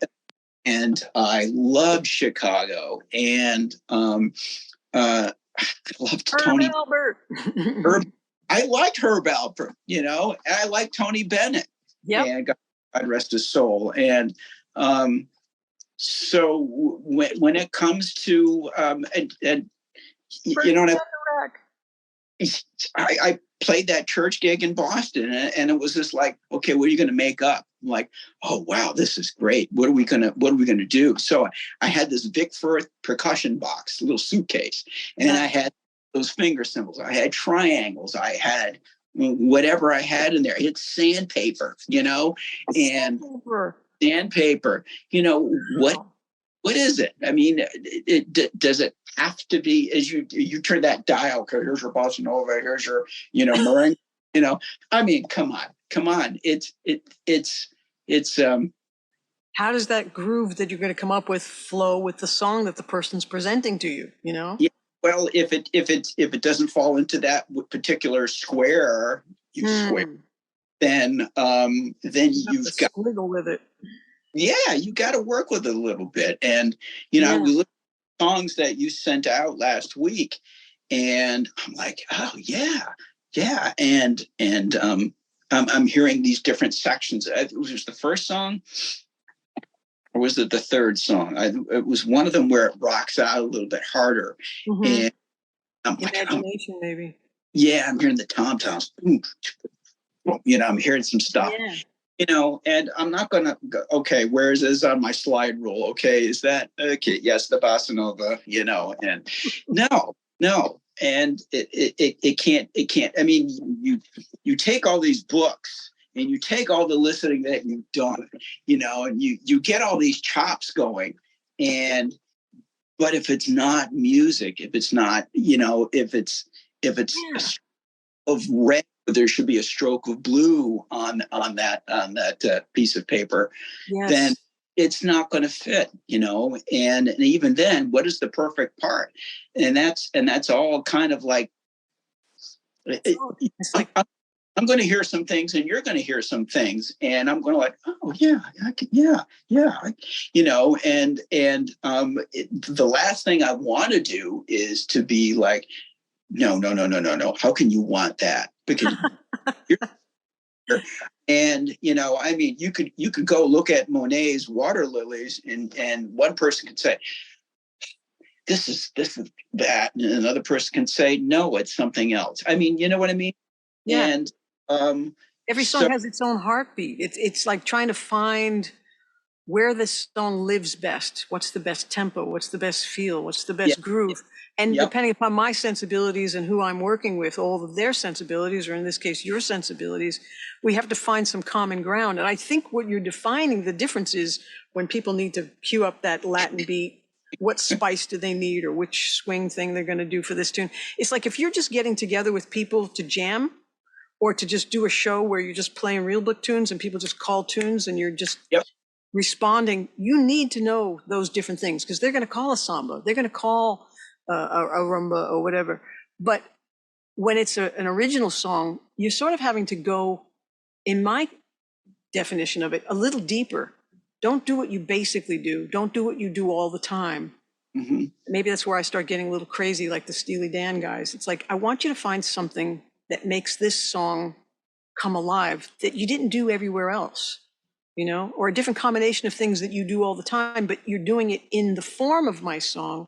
Yes. So that makes my song have a new life and a new heartbeat, or a dimension to it that we didn't expect. Like if you hear Paul Simon play 50 Ways to Leave Your Lover without Steve Gadd, it's a beautiful song anyway. Okay. And Paul was trying to use all 12 notes. He was like, oh, there's 12 notes in this. Let me see if I can make a song with all 12 notes. And Steve just came up with this thing, and it became a classic thing. I mean, it's almost like a signature riff on a guitar or something. It's part of the song now.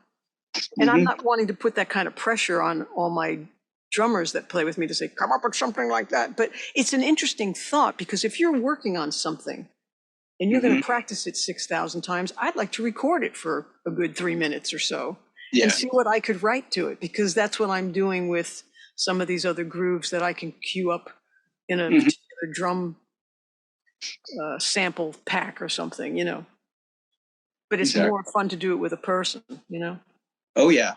That I'm looking forward to that.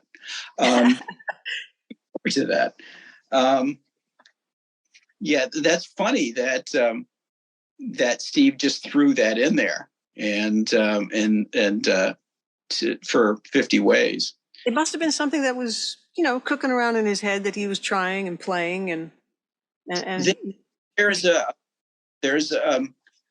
drum corps pattern called Crazy Army that he does with his clinics.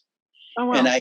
And it's all, he starts out with, and it's on when he first did his first DVD, or it was a VHS at that point.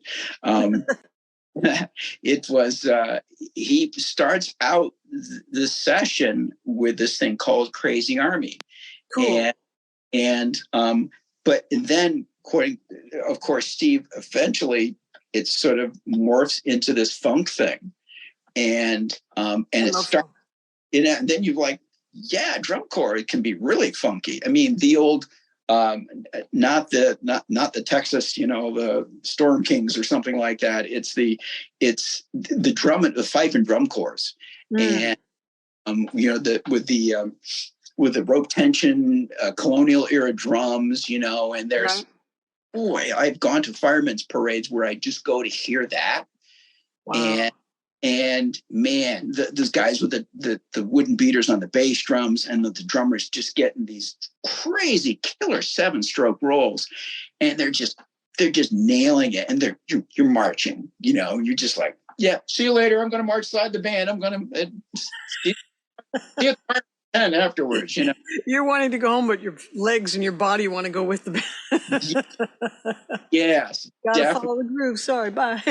Yeah. And so there's that going on. He had that as a kid, so that is ingrained in his, his. That I can hear that in that particular. Yeah. Sound now. Yeah, that makes sense. If you listen to, what was it, the Al Jarreau version album, I think it was called This Time, and it had his version of Spain on there. And there's a little march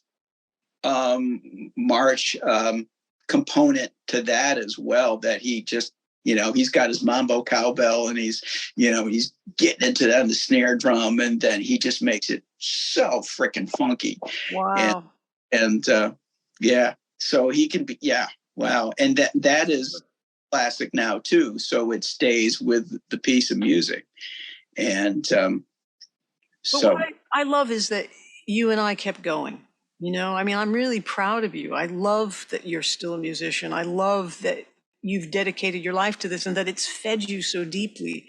And no matter what the ups and downs were in anybody's life, in your own life, you stuck with it. I mean, there's something to that, And this creative company that I've been craving my whole life, it's like I didn't realize it was like all around me from the beginning. But when you're teaching and you're in and out of your classes and stuff, you don't have time to have these conversations, Yeah.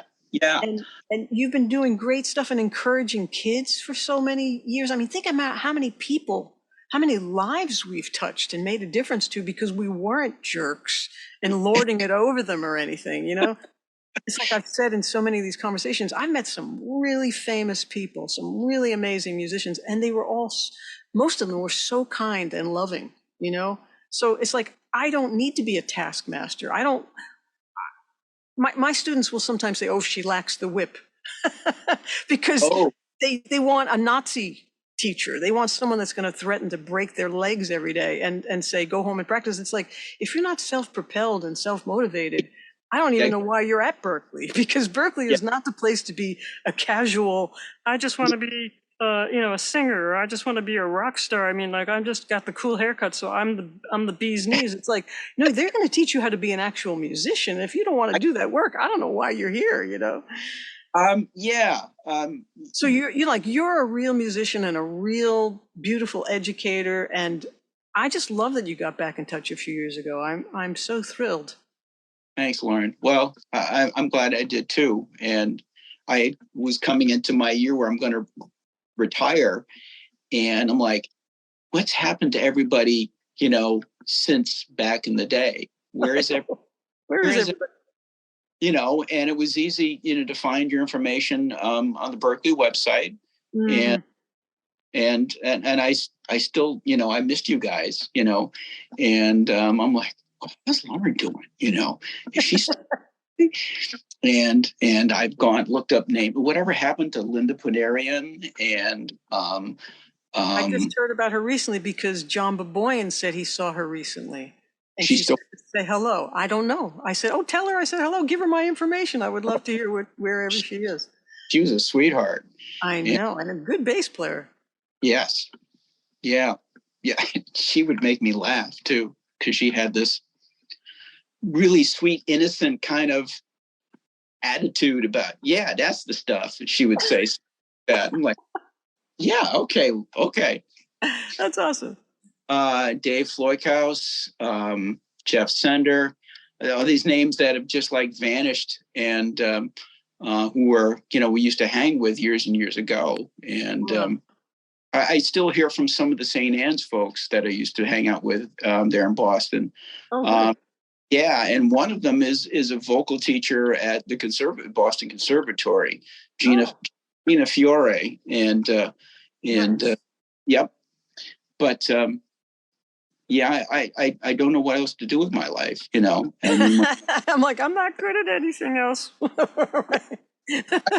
That's what I say.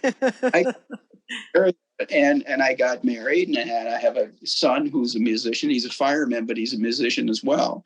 Wow.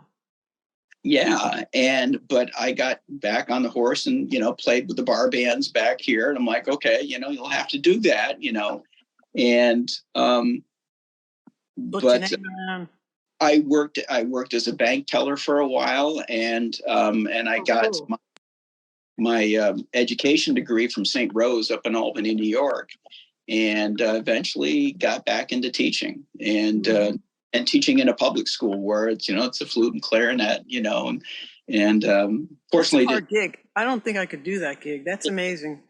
Well, fortunately for me, it was a band gig, and I didn't until the last couple of years. I didn't have to do general music, which I think is you got to be a saint to do general music. I know. And really have your act together, and your emotional act together, so that you're not wanting to choke people, right? Then you really need the whip. Yes.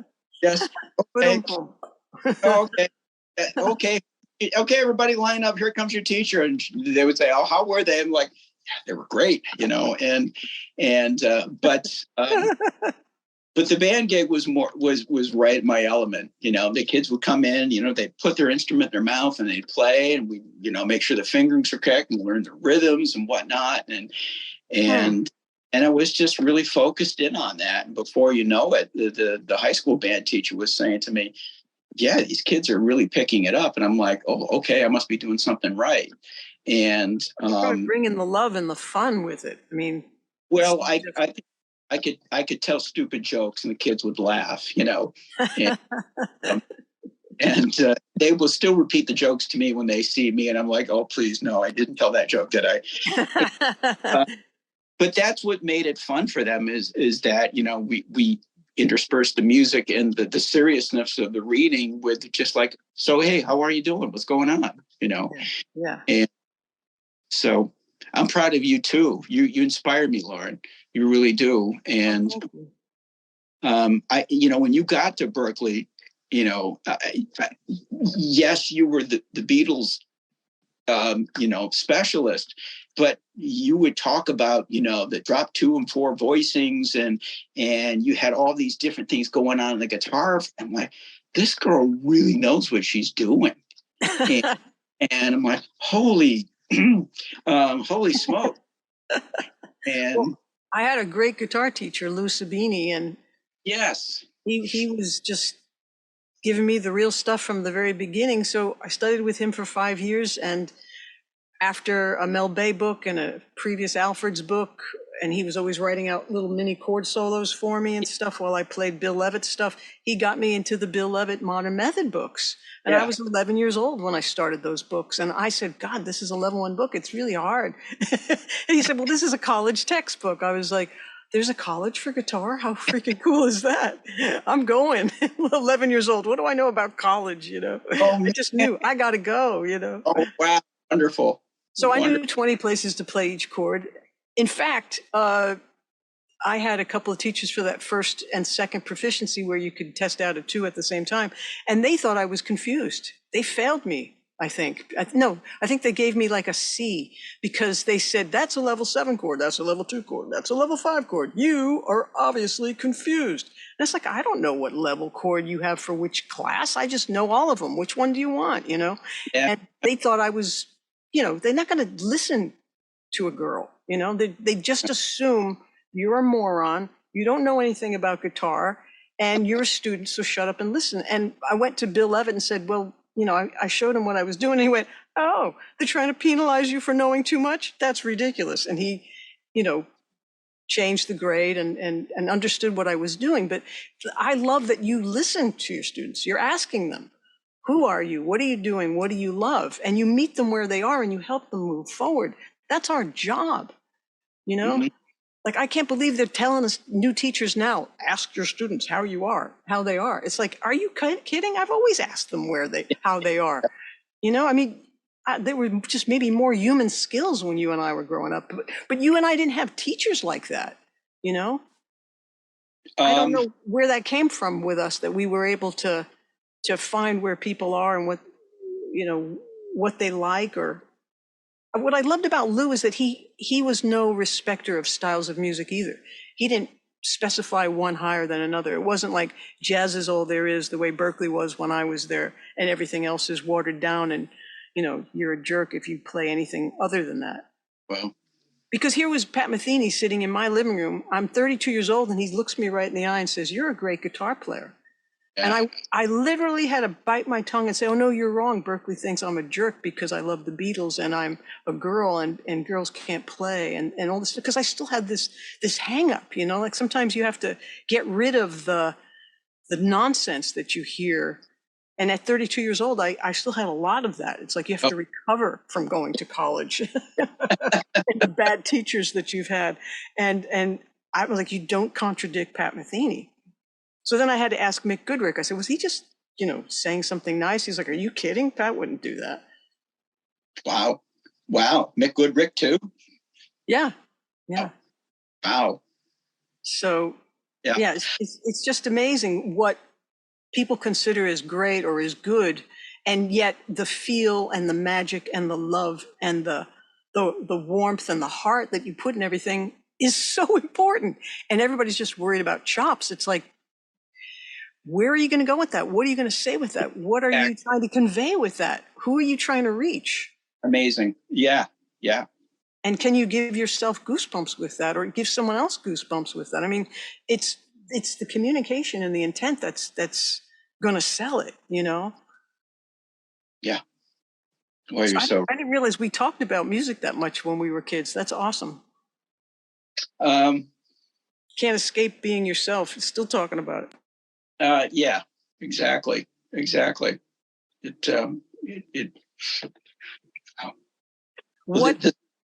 go ahead. What haven't we talked about that you feel is something you love to have all your drum students know?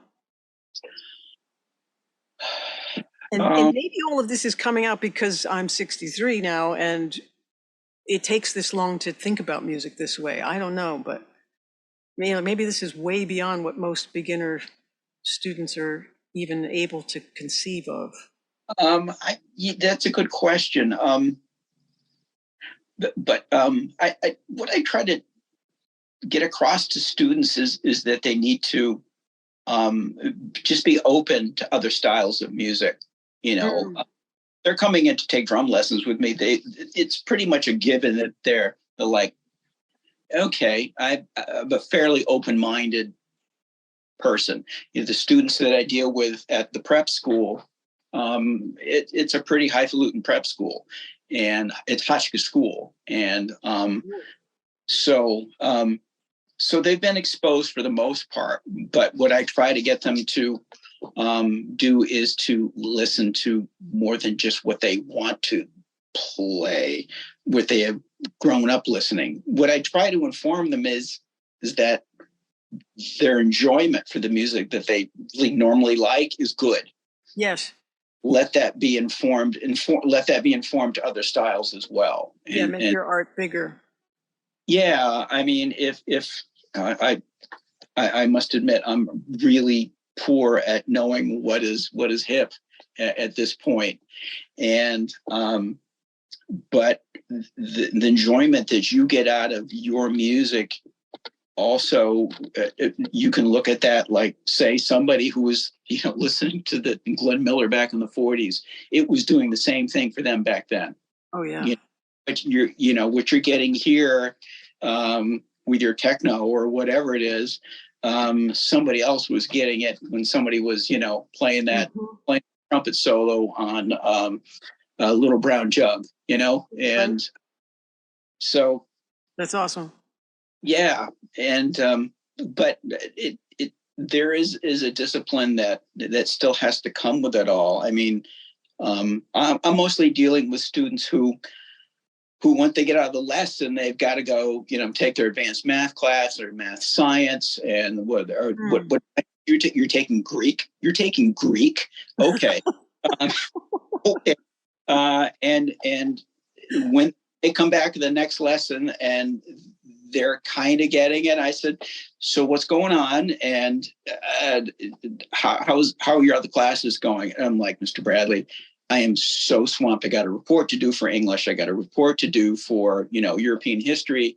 And yes, we have a Greek quiz coming up.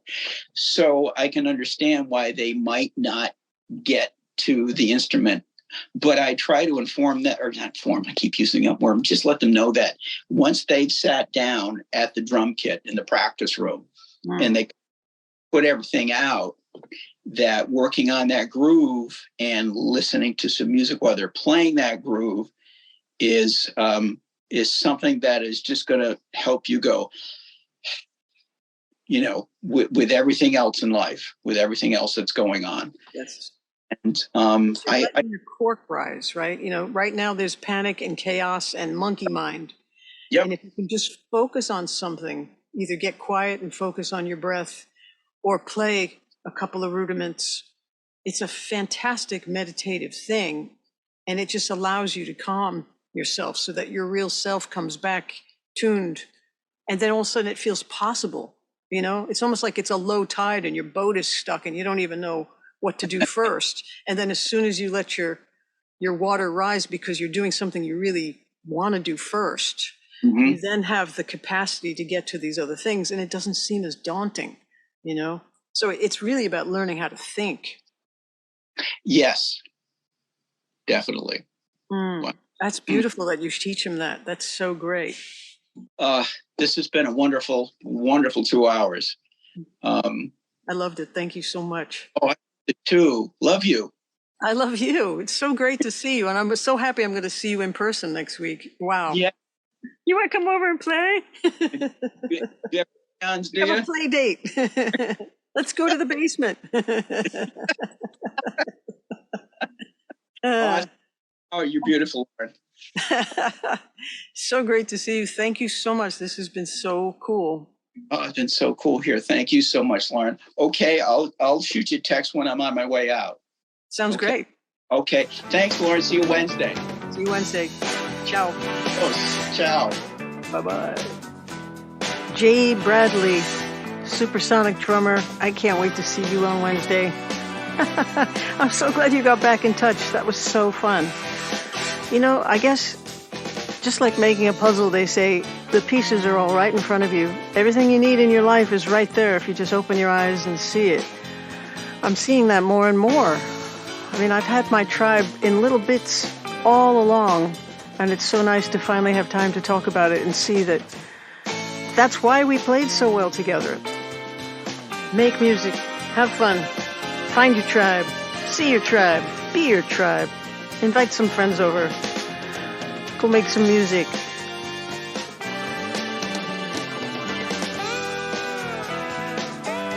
And go to your studio and make stuff.